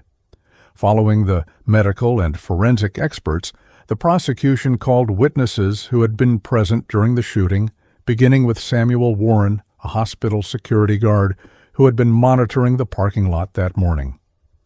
Warren testified that he had observed Williams' blue truck enter the lot at approximately 5:50 a.m. and park in a position with clear visibility of the main staff entrance. He sat there for almost an hour, just watching people come in, Warren recalled. I considered approaching the vehicle as part of my regular patrol, but we got busy with a situation in the emergency department, and by the time I returned to that area, the shooting had already occurred. Warren's testimony established Williams's extended presence at the scene before the murder, further supporting the prosecution's argument about premeditation. The most emotionally powerful testimony came from nurse practitioner Jennifer Carson, who had been walking toward the hospital entrance when the shooting occurred and had attempted to provide emergency aid to Brianna. Carson, still visibly affected by the experience months later, described the sudden violence that had shattered the routine morning. I heard shouting and turned to see a man confronting Brianna near her car, she testified, her voice steady despite the difficult subject matter.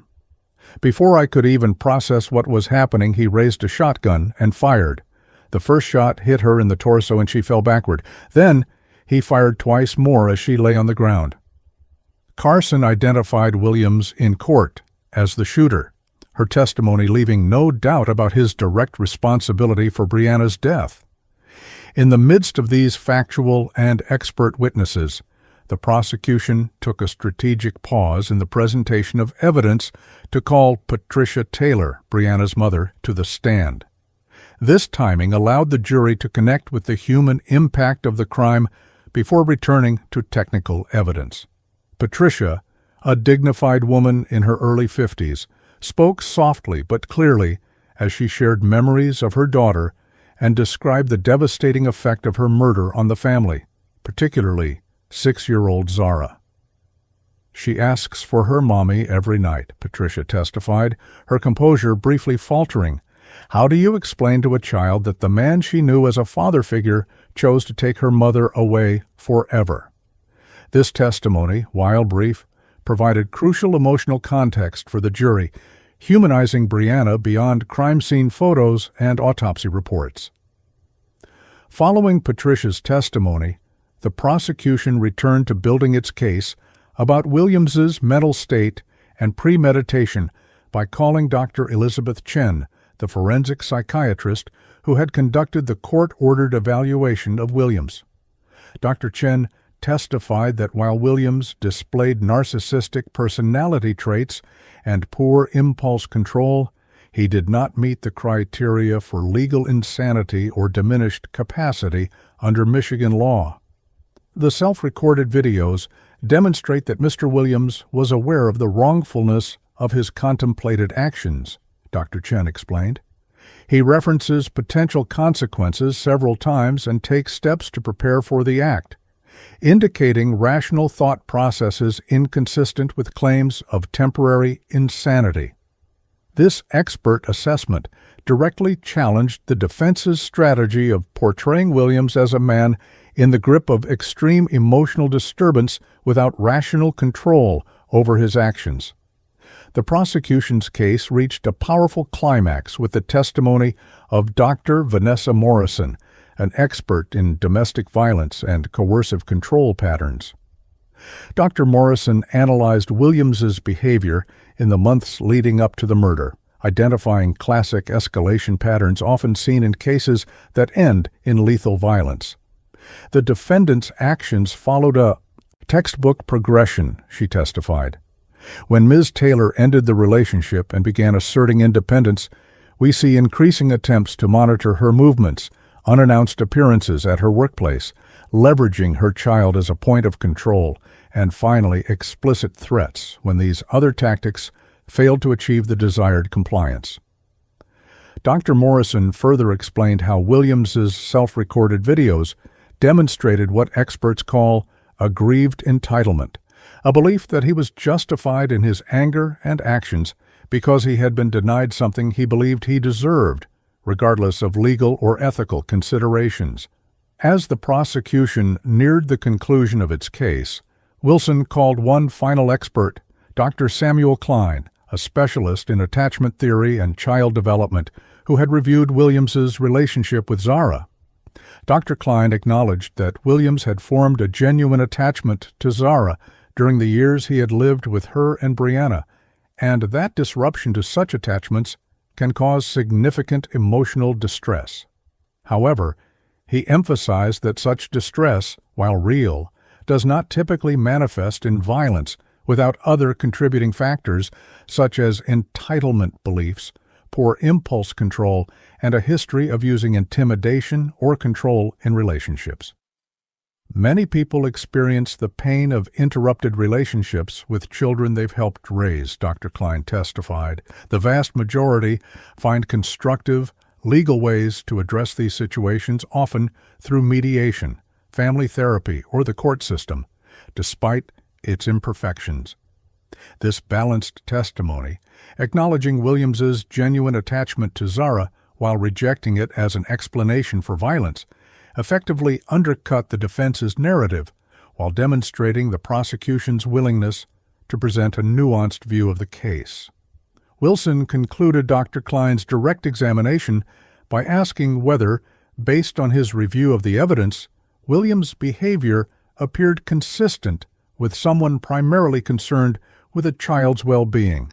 No, Dr. Klein responded firmly. Someone whose primary concern is a child's well-being does not deprive that child of her mother through violence. That action prioritizes the adult's feelings of control and revenge over the child's fundamental need for security and nurturing relationships. With this powerful conclusion to its case, the prosecution rested, having presented overwhelming physical and digital evidence linking Williams to the crime, while systematically dismantling potential defenses based on mental state or emotional disturbance.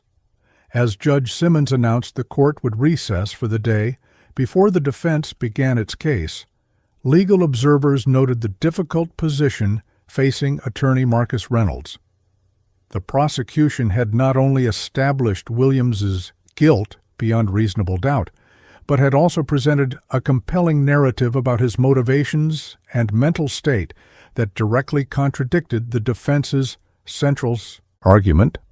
Reynolds would need to present extraordinary evidence or testimony to shift the jury's likely perception that they had witnessed the methodical documentation of a case of premeditated first-degree murder. The defense case began the following morning with Marcus Reynolds calling Dr. Lawrence Friedman, a forensic psychiatrist specializing in trauma and emotional disturbance, to the stand. Dr. Friedman, a slender man with wire-rimmed glasses and a carefully trimmed gray beard, had evaluated Williams on 3 separate occasions following his arrest and had reviewed all the evidence in the case, including the self-recorded videos. Speaking in the measured academic tone of a longtime clinician, Dr. Friedman testified that while Williams did not meet the legal standard for insanity, he had been experiencing acute emotional distress and cognitive distortion in the days leading up to the murder, particularly regarding his relationship with Zara and his perception of the family court system. Mr. Williams had developed what we call identity fusion with his role as Zara's father figure, Dr. Friedman explained. When that role was threatened by the prospect of court-mediated visitation, which he believed would inevitably reduce or eliminate his contact with the child, he experienced this not simply as a practical problem, but as an existential threat to his core identity. This psychological framing attempted to contextualize Williams' actions not as calculated revenge, but as a maladaptive response to profound psychological distress, a distinction that, while not excusing the crime, might support a conviction on a lesser charge than first-degree murder, which requires premeditation and deliberation under Michigan law. During cross-examination, Prosecutor Wilson methodically dismantled Dr. Friedman's testimony by highlighting Williams's rational sequential actions before and after the murder. Dr. Friedman, Would someone experiencing the kind of cognitive distortion you've described typically purchase a shotgun 3 weeks in advance of acting? She asked. When Friedman acknowledged that this showed some level of planning, Wilson continued. And would such a person typically conduct internet searches about legal defenses for murder and what happens to children when their mothers die? Would they typically drive past the victim's workplace multiple times to establish routines and optimal timing? Would they typically wait in a parking lot for nearly an hour for the victim to arrive? And would they typically flee the scene, abandon their vehicle, acquire a new phone, and attempt to establish an alibi? Each question highlighted an aspect of Williams's behavior that suggested rational thought processes inconsistent with the defense's portrayal of a man overwhelmed by emotional disturbance. Following Dr. Friedman, the defense called Williams' mother, Lorraine Williams, who provided emotional testimony about her son's relationship with Zara and his deteriorating mental state after separating from Brianna. Lorraine, a petite woman whose resemblance to her son was striking, spoke of how Dion had poured all his love into raising Zara from the time she was a toddler. That little girl was his world, she testified, occasionally dabbing at tears. When Brianna started talking about going to court for custody arrangements, he became a different person, angry, depressed, not sleeping. He kept saying the courts were rigged against men, especially black men, and that he'd lose Zara completely if a judge got involved. This testimony supported the defense's narrative about Williams' fear of losing his relationship with Zara, while also introducing, albeit subtly, the racial dynamics that might have influenced his distrust of the legal system. The defense also presented testimony from Dr. Eric Montrose, an expert on family court outcomes, who spoke about the genuine challenges faced by non-biological father figures in securing legal visitation rights. While courts are increasingly recognizing the importance of psychological parent relationships, the legal presumptions still strongly favor biological parents, Dr. Montrose explained.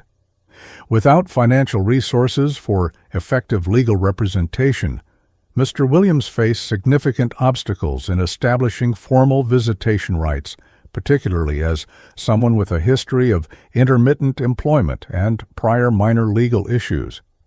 This testimony attempted to lend credibility to Williams's fears about the court system, though during cross-examination, Wilson effectively established that these challenges, however real, were common to many family situations and rarely resulted in violence. In a strategic decision that surprised some observers, Reynolds called several of Williams' former co-workers who testified about his generally peaceful nature and devotion to Zara. These character witnesses, while clearly uncomfortable in the courtroom setting, provided consistent accounts of Williams speaking proudly about the child and bringing her to work events. One co-worker, Michael Torres, recalled how Williams had coached Zara's t-ball team despite working long hours as a delivery driver. He never missed a practice or a game, Torres testified. He was always the first parent there and the last to leave, making sure every kid felt included. This humanizing testimony served to counter the prosecution's portrayal of Williams as primarily motivated by control rather than genuine concern for the child. The question that loomed largest over the defense case was whether Williams himself would testify. After consulting with his client during the lunch recess on the third day of defense testimony, Reynolds informed Judge Simmons that Williams had elected to exercise his constitutional right not to testify. This decision, while legally sound given the risks of cross-examination, deprived the jury of hearing directly from Williams about his state of mind at the time of the Yaxi murder, the central issue in the defense's case. It also left the self-recorded videos as the only direct window into Williams's thoughts before the crime, a narrative the prosecution had already effectively framed as evidence of premeditation rather than emotional disturbance. With Williams choosing not to testify, the defense rested its case after presenting significantly fewer witnesses than the prosecution and relying heavily on expert testimony about Williams' mental state rather than challenging the factual evidence of his actions. Judge Simmons instructed both legal teams to prepare their closing arguments for the following morning, setting the stage for the final opportunity to influence the jury's interpretation of the evidence before deliberations began. Throughout the courtroom, the tension was palpable, as both sides recognized that the case would soon be in the hands of 12 citizens tasked with determining not just Williams's guilt, which seemed beyond dispute, but the precise nature of his culpability.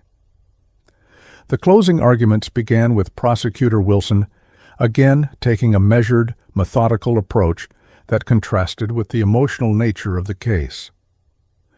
"Ladies and gentlemen of the jury," she began, "you have now heard all the evidence in this case, evidence that establishes beyond any reasonable doubt not just that Dion Williams killed Breonna Taylor, but that he did so with premeditation and deliberation."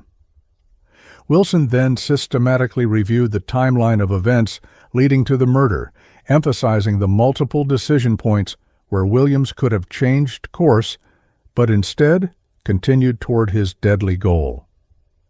She replayed brief segments of the self-recorded videos, now familiar to everyone in the courtroom, highlighting specific statements that demonstrated Williams' awareness of what he was planning and his determination to proceed despite knowing the wrongfulness of his actions. "These are not the words or actions of a man overwhelmed by emotional disturbance," Wilson argued, her voice firm and controlled. "These are the words and actions of a man who decided that if he couldn't control Breonna Taylor's decisions about her daughter, he would punish her in the most extreme way possible. He researched, he planned, he acquired a weapon, he surveilled her workplace, he waited for the optimal moment, and then he executed his plan, taking the life of a woman whose only crime was seeking to create legal stability for her child." Wilson concluded by reminding the jury of their duty to apply the law as instructed by the judge, emphasizing that the evidence satisfied every element required for a conviction of first-degree premeditated murder, regardless of any sympathy they might feel for Williams's attachment to Zara or his frustrations with the legal system. Defense attorney Marcus Reynolds approached his closing argument with the understanding that he faced an uphill battle against overwhelming evidence. Rather than attempting to deny Williams' actions, he focused entirely on the question of mental state and degree of culpability. "No one in this courtroom disputes that Breonna Taylor's death was a tragedy, or that Dion Williams caused that tragedy," Reynolds acknowledged, his tone somber. "What we ask you to consider carefully is whether this was the calculated execution described by the prosecution or the tragic culmination of a psychological unraveling, a distinction that makes a profound difference under our law." Reynolds reminded the jury that the legal system recognizes degrees of homicide precisely because it acknowledges the complex reality of human psychology and the varying levels of moral culpability associated with taking a life. "The videos you've seen, which the prosecution presents as evidence of cold calculation, can be understood differently when viewed through the lens of psychological distress," he argued. "You've heard expert testimony about how Mr. Williams's identity had become fused with his role as Zara's father figure, how the prospect of losing that relationship represented an existential threat to his sense of self, and how his perception of reality became increasingly distorted as he faced what he believed was the imminent, permanent loss of this child." This framing attempted to recontextualize the evidence within the legal framework of second-degree murder or manslaughter, which lacked the element of premeditation required for a first-degree conviction. Reynolds concluded by asking the jury to consider whether the prosecution had truly proven premeditation beyond a reasonable doubt, suggesting that Williams's actions, while inexcusable, might better be understood as arising from the heat of passion upon adequate provocation, the classic legal formulation for voluntary manslaughter. The law recognizes that human beings sometimes act in ways that are wrong, harmful, and deserving of punishment, but that nonetheless fall short of the cold, calculated deliberation that defines first-degree murder. Reynolds reminded the jury, "I ask you to consider whether that distinction applies in this case."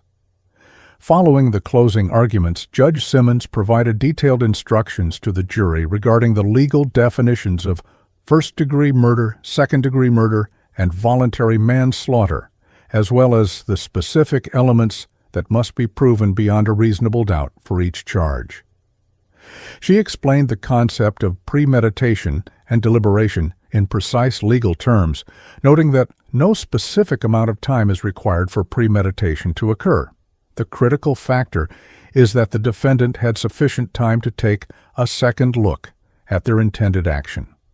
Judge Simmons also instructed the jury on how to evaluate expert testimony and reminded them that they were the sole judges of the facts presented at trial, while she was the authority on matters of law. The jury began deliberations at 11:17 a.m. on January 24, 2024, retiring to the deliberation room with all the evidence and exhibits that had been entered during the trial.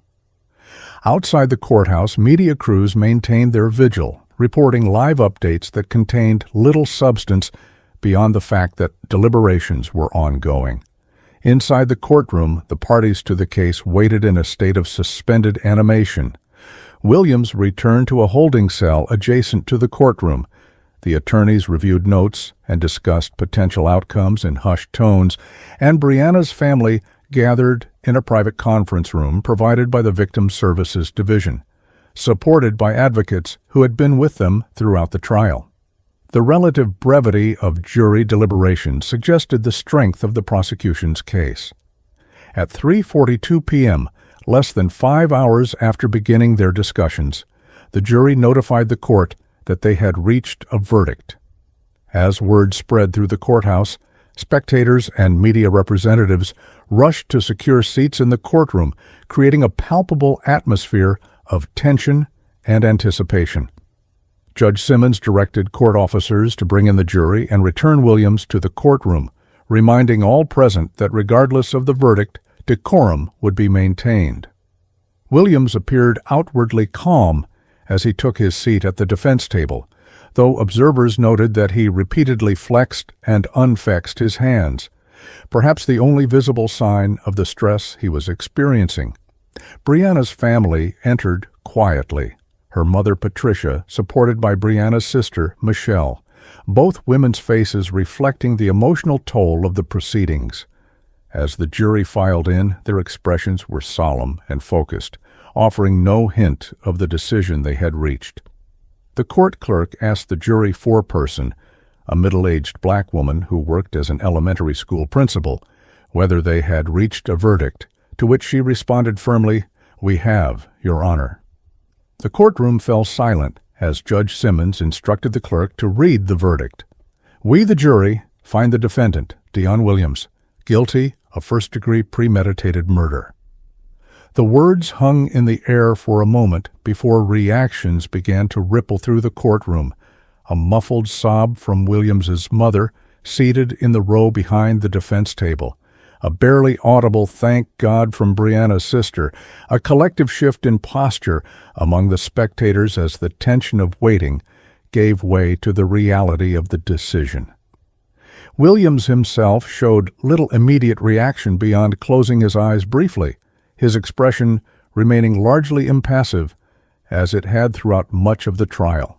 Judge Simmons thanked the jury for their service and set a sentencing date for February 15, 2024, ordering Williams to be held without bail until that time. As she prepared to adjourn the proceedings, Williams suddenly rose from his seat, his composure fracturing visibly as he addressed the court without permission. "This is exactly what I said would happen," he exclaimed, his voice rising sharply in the hushed courtroom. "The system is rigged against men like me. Nobody listened when I tried to do things the right way." As court officers moved quickly toward him, Williams continued, gesturing emphatically, "I raised that child for 5 years, 5 years, and they were just going to take her away from me like I meant nothing." Judge Simmons immediately ordered Williams to be silent, striking her gavel forcefully against the bench. "Mr. Williams, you will control yourself in my courtroom," she admonished, her voice cutting through his outburst with commanding authority. "Hear me out. Shut up. This kind of behavior only confirms what this trial has established about your character and your actions." Williams continued to protest as officers took hold of his arms, prompting Judge Simmons to direct them to remove him from the courtroom. As he was led away, still shouting about injustice and the court system, his outburst created a disturbing echo of the grievances he had expressed in his self-recorded videos, the very evidence that had helped secure his conviction. The courtroom remained in stunned silence for several moments after Williams's removal, with Judge Simmons allowing time for the shock to dissipate before addressing the remaining participants. "I apologize to the Taylor family and to everyone present for that display," she said, her composure quickly restored. "It changes nothing about the verdict or the justice that has been served today." She then formally adjourned court until the sentencing hearing, thanking the attorneys for their professionalism throughout the trial, and again commending the jury for their careful attention to the evidence and the law. Outside the courthouse in the gray January chill, Prosecutor Ebony Wilson held a brief press conference flanked by Detective Marcus Johnson and the members of Brianna's family. "Today justice was served for Brianna Taylor," Wilson stated, her voice steady despite the emotional weight of the moment. "This verdict sends a clear message that our community will not tolerate domestic violence in any form, and that the justice system will hold accountable those who believe they have the right to control others through fear and violence." Wilson thanked the investigative team and acknowledged the courage of witnesses who had come forward to testify, but emphasized that the true heroes were Brianna's family, particularly her mother Patricia, who was now raising Zara. "No verdict can bring Brianna back or fill the void left in her daughter's life," Wilson concluded, "but we hope that knowing her killer has been held fully accountable provides some measure of peace as they begin the long process of healing." Patricia Taylor, supported by her daughter Michelle, also spoke briefly, thanking the prosecutors, police, and community for their support throughout the ordeal. "Brianna was a beautiful soul who devoted her life to helping others as a nurse and as a mother," Patricia said, her voice occasionally breaking with emotion. "We will make sure that Zara grows up knowing how amazing her mother was and feeling the love that surrounds her. That will be Brianna's legacy, not the terrible way she was taken from us, but the love and kindness she brought into this world." This dignified statement focused on Brianna's life rather than the circumstances of her death, provided a powerful counterpoint to Williams's self-centered outburst in the courtroom. Defense attorney Marcus Reynolds declined to make a formal statement immediately after the verdict, noting only that they respected the jury's decision while maintaining that there were significant issues that might form the basis for an appeal. Legal experts commenting on the case suggested that any appeal would likely focus on the admission of the self-recorded videos or on claims that pre-trial publicity had tainted the jury pool, though most acknowledged that neither argument seemed particularly strong given the careful procedures Judge Simmons had followed throughout the proceedings. The overwhelming nature of the evidence against Williams, particularly his own recorded statements explicitly linking his frustrations about custody to his intentions toward Brianna, made the prospects of a successful appeal remote at best. As night fell over Detroit and the courthouse emptied, the case of Dion Williams and Brianna Taylor had reached its legal conclusion, but left behind profound questions about the intersection of domestic violence, family court dynamics, mental health, and the digital documentation of thoughts that cross the line from expression to evidence of deadly intent.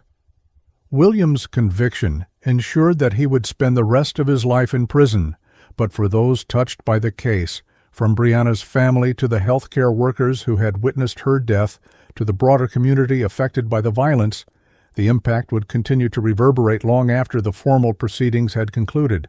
The verdict represented not just the end of a trial, but a community statement about accountability, the value of human life, and the rejection of violence as a response to perceived injustice. Themes that would continue to emerge in the aftermath and legacy of this tragic case. On February 15, 2024, 3 weeks after the verdict, Dion Williams returned to Judge Eleanor Simmons' courtroom for sentencing. The intervening period had seen a subtle shift in Williams's demeanor, with the defiance displayed during his post-verdict outburst giving way to a more subdued, almost resigned affect. Dressed again in the gray suit provided for court appearances, Williams sat at the defense table between his attorneys, occasionally scanning the crowded courtroom but avoiding eye contact with Brianna's family seated in the front row of the gallery.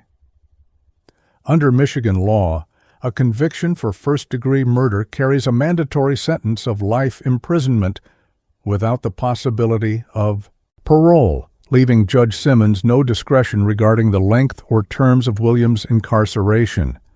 Nevertheless, the sentencing hearing served an important function in the justice process, providing an opportunity for impact statements from those affected by the crime and for the court to formally address the defendant before imposing the prescribed punishment.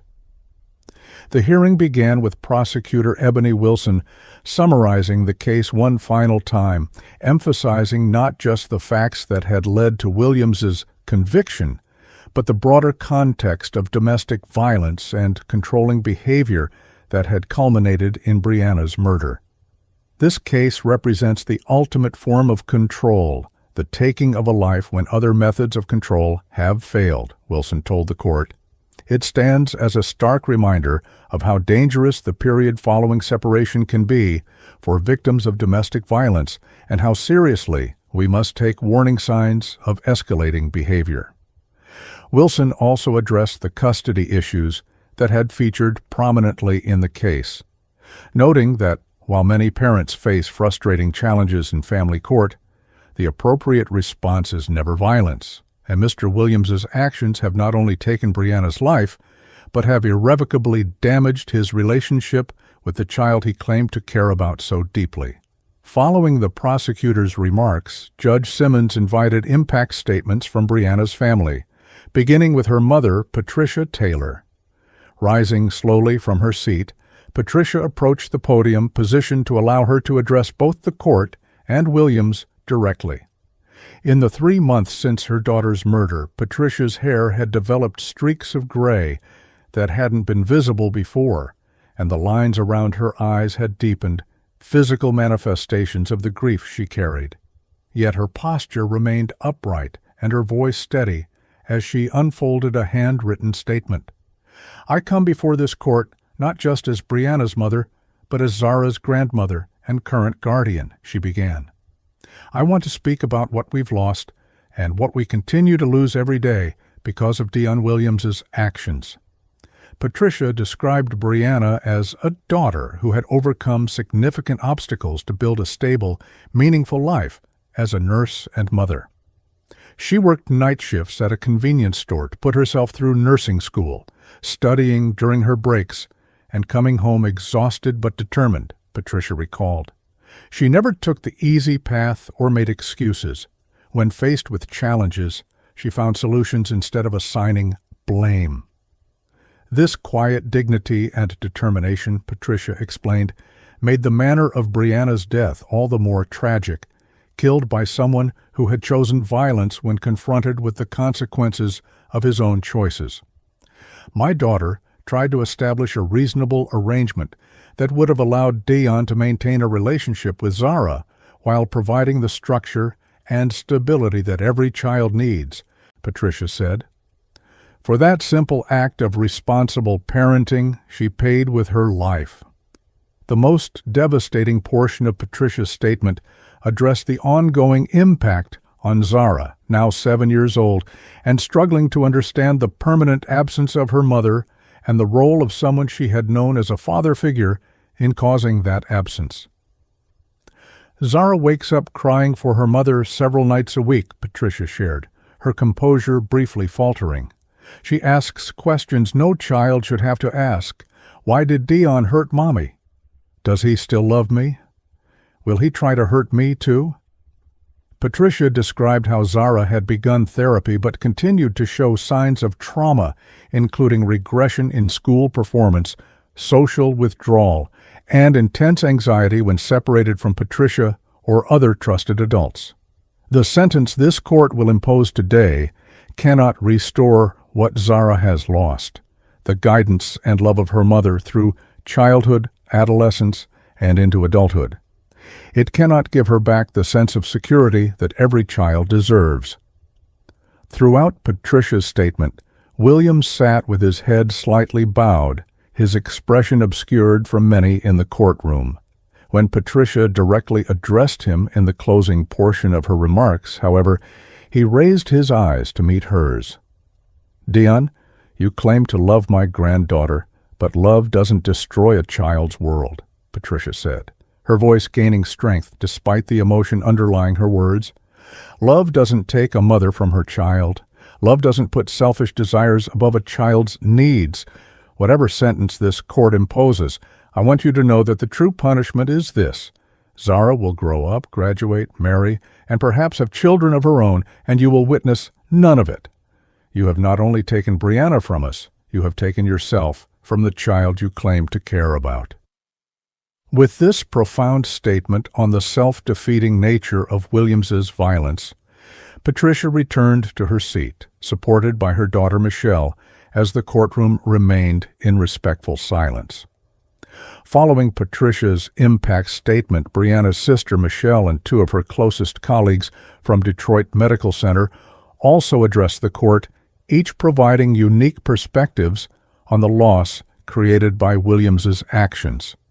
Michelle spoke of the sister who had inspired her to pursue her own education and who had been her closest confidant and support system. Keisha Daniels, the nursing assistant who had discovered Williams's videos, described the void left in the hospital's tight-knit community and the fear that many staff members now felt coming to and from work, particularly during early morning or late evening shifts. Dr. James Forrester, the emergency physician who had attempted to save Brianna's life, offered a powerful medical perspective, describing the devastating nature of her injuries and the profound sense of helplessness he and his team had experienced trying to save a colleague who had become part of their hospital family. After these impact statements, Judge Simmons asked whether Williams wished to address the court before sentencing. Following a brief consultation with his attorney, Williams rose slowly to his feet.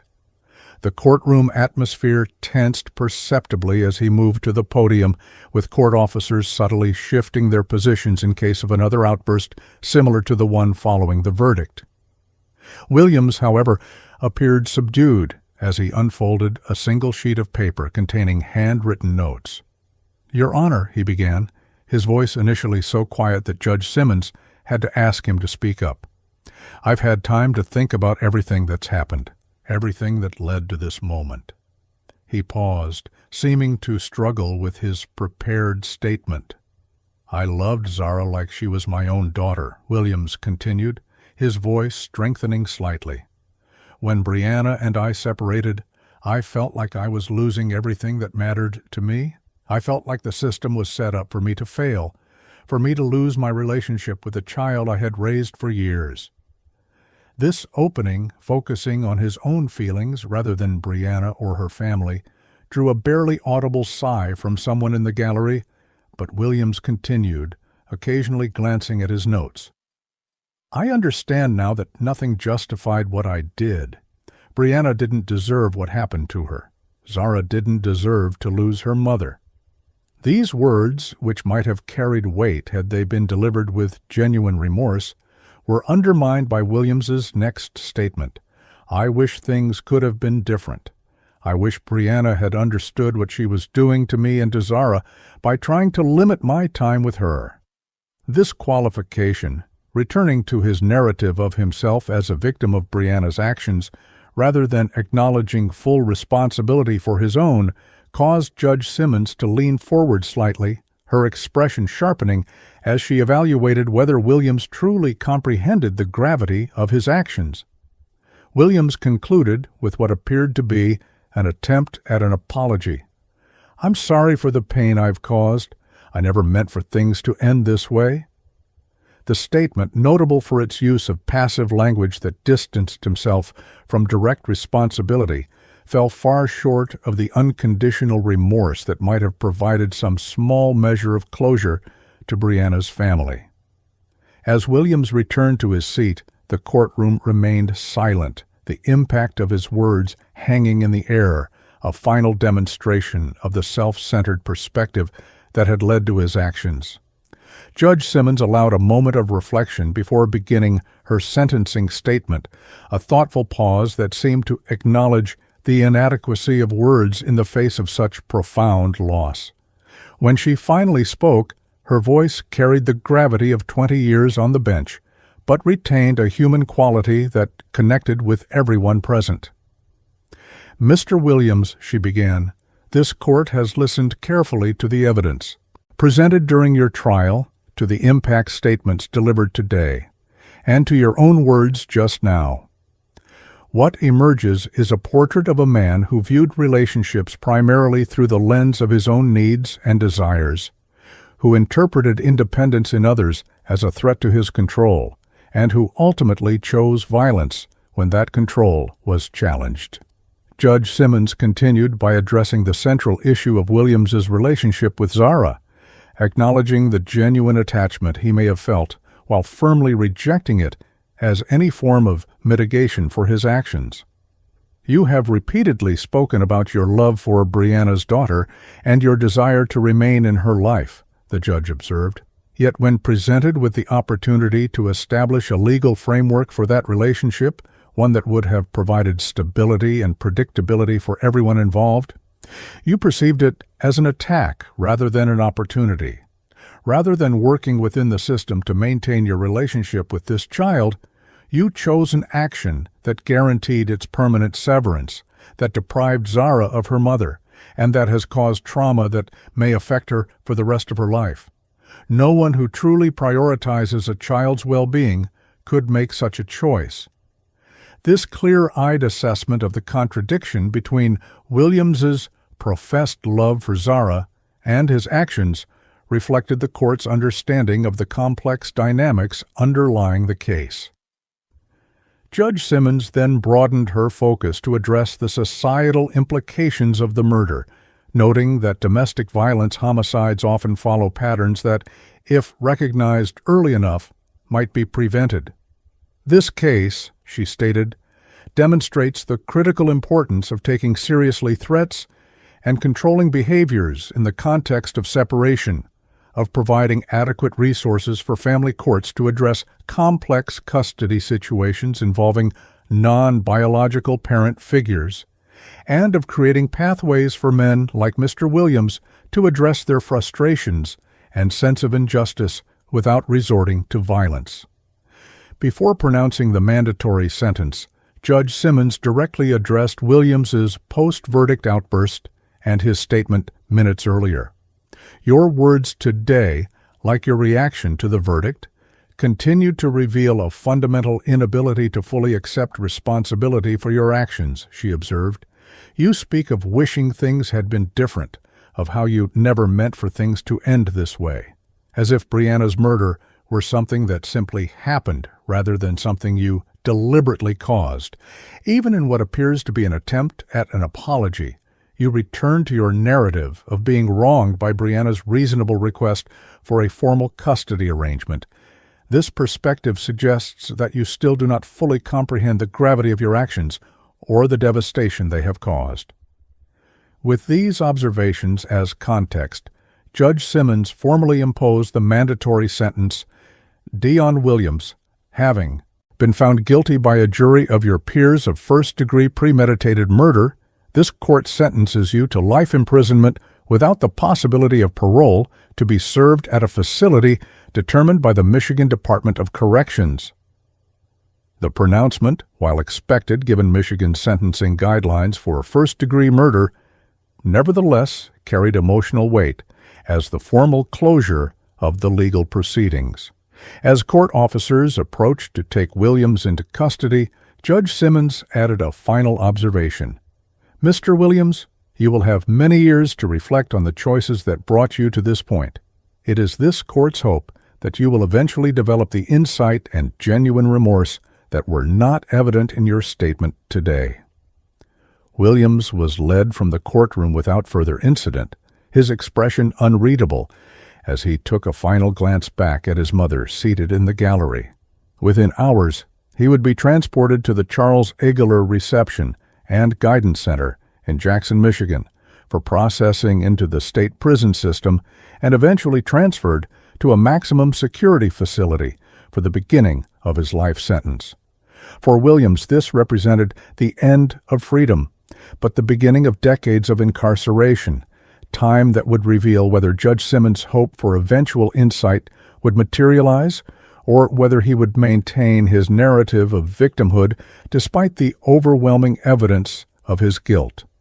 For Brianna's family, the sentencing provided a form of legal closure, but marked only the beginning of their journey through grief and recovery. In the months following the trial, Patricia Taylor established the Breonna Taylor Memorial Foundation, an organization dedicated to supporting children who have lost parents to domestic violence and advocating for improved resources in the family court system. The foundation's first initiative, launched 6 months after Williams's sentencing, provided therapeutic services for children experiencing trauma from domestic violence and educational materials for teachers, counselors, and healthcare providers on recognizing signs of traumatic grief in young people. Through this work, Patricia channeled her grief into creating a positive legacy from her daughter's tragic death, focusing particularly on helping children like Zara, who face the complex emotional challenges of losing a parent to violence. Detroit Medical Center also responded to Brianna's murder with systemic changes designed to protect staff members from similar violence. The hospital implemented enhanced security protocols, including expanded escort services for employees arriving or leaving during early morning or late night hours, improved lighting and surveillance throughout parking areas, and panic buttons installed at key locations throughout the facility. Additionally, the hospital established the Breonna Taylor Safety Scholarship, an annual award providing financial support for nursing students who demonstrate commitment to workplace safety advocacy in healthcare settings. These practical changes, while unable to bring Brianna back, represented the institution's determination that her death would lead to greater protection for others in similar circumstances. The case also sparked broader societal discussions about the intersection of social media, threats, and violence.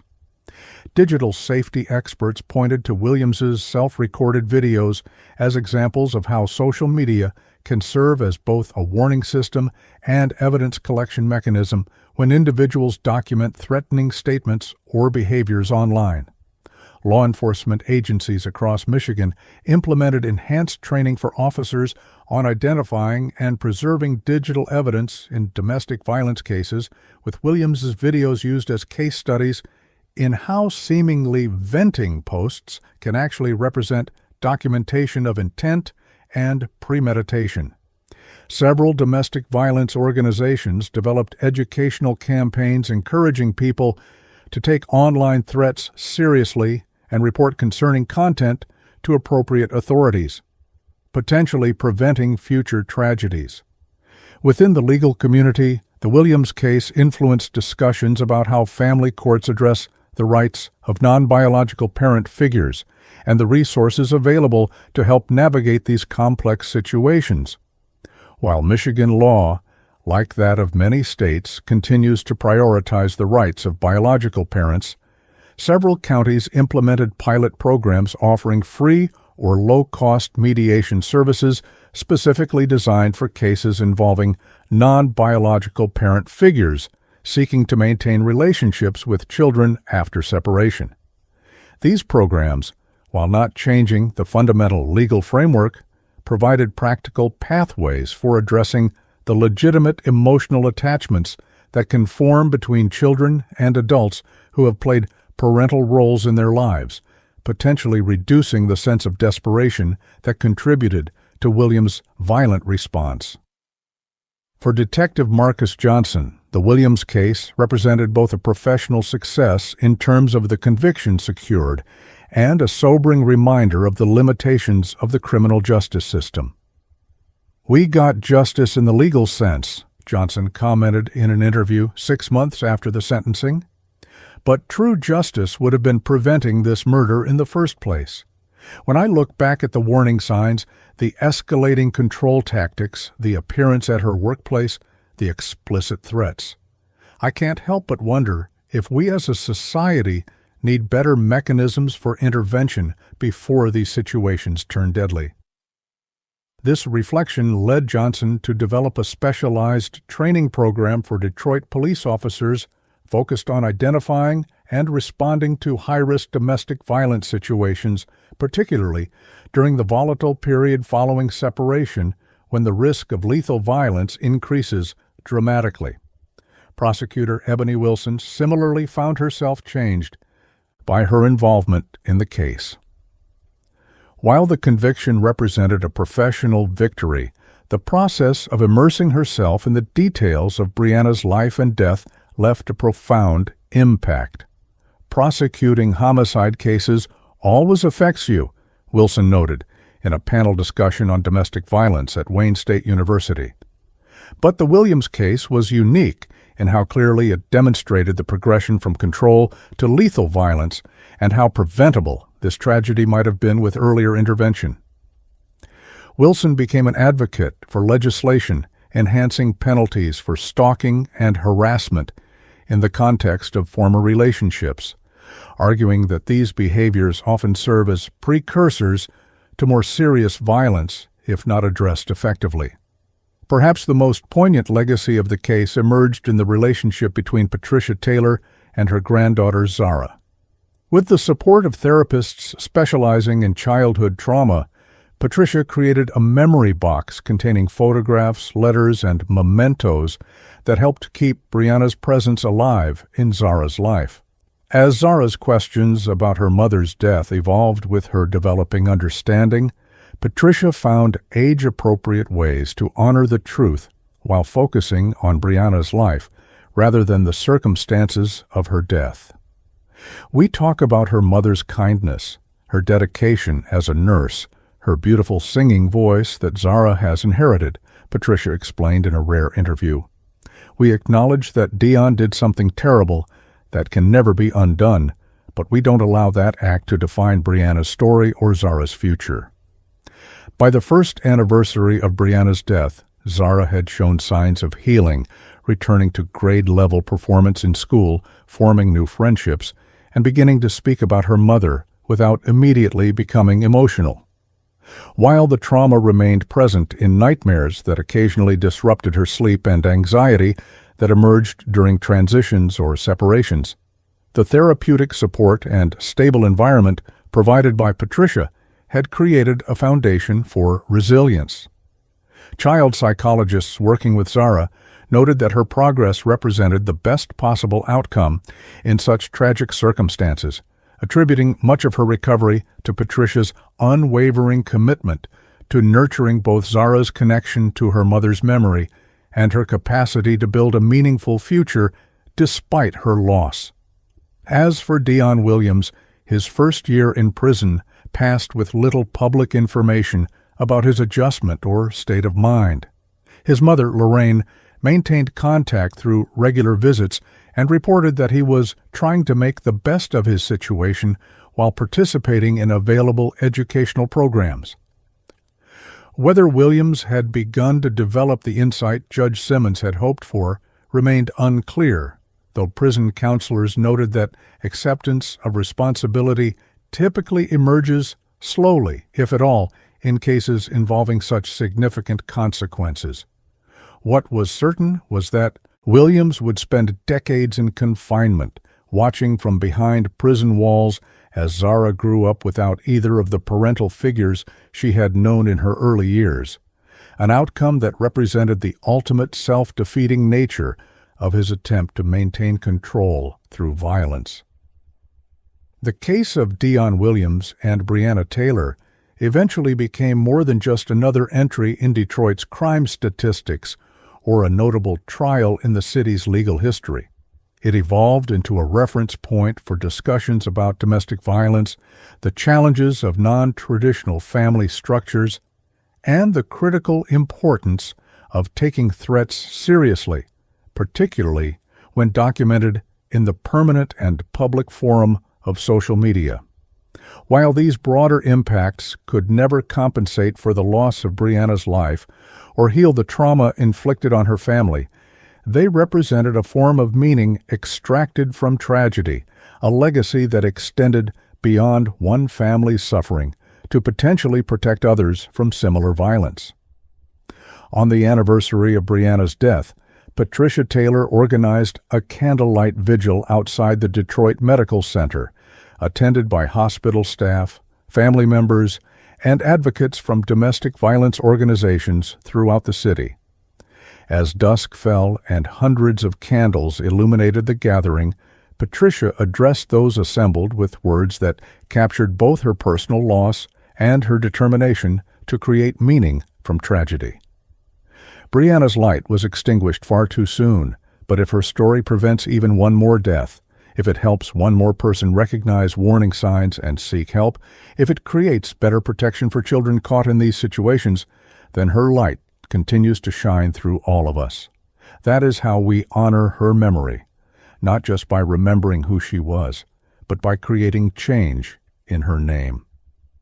This sentiment, echoing through the crowd as candles flickered in the November chill, perhaps represented the most fitting epitaph for a life taken by violence, but remembered for its love, service, and the positive change it continued to inspire even after death.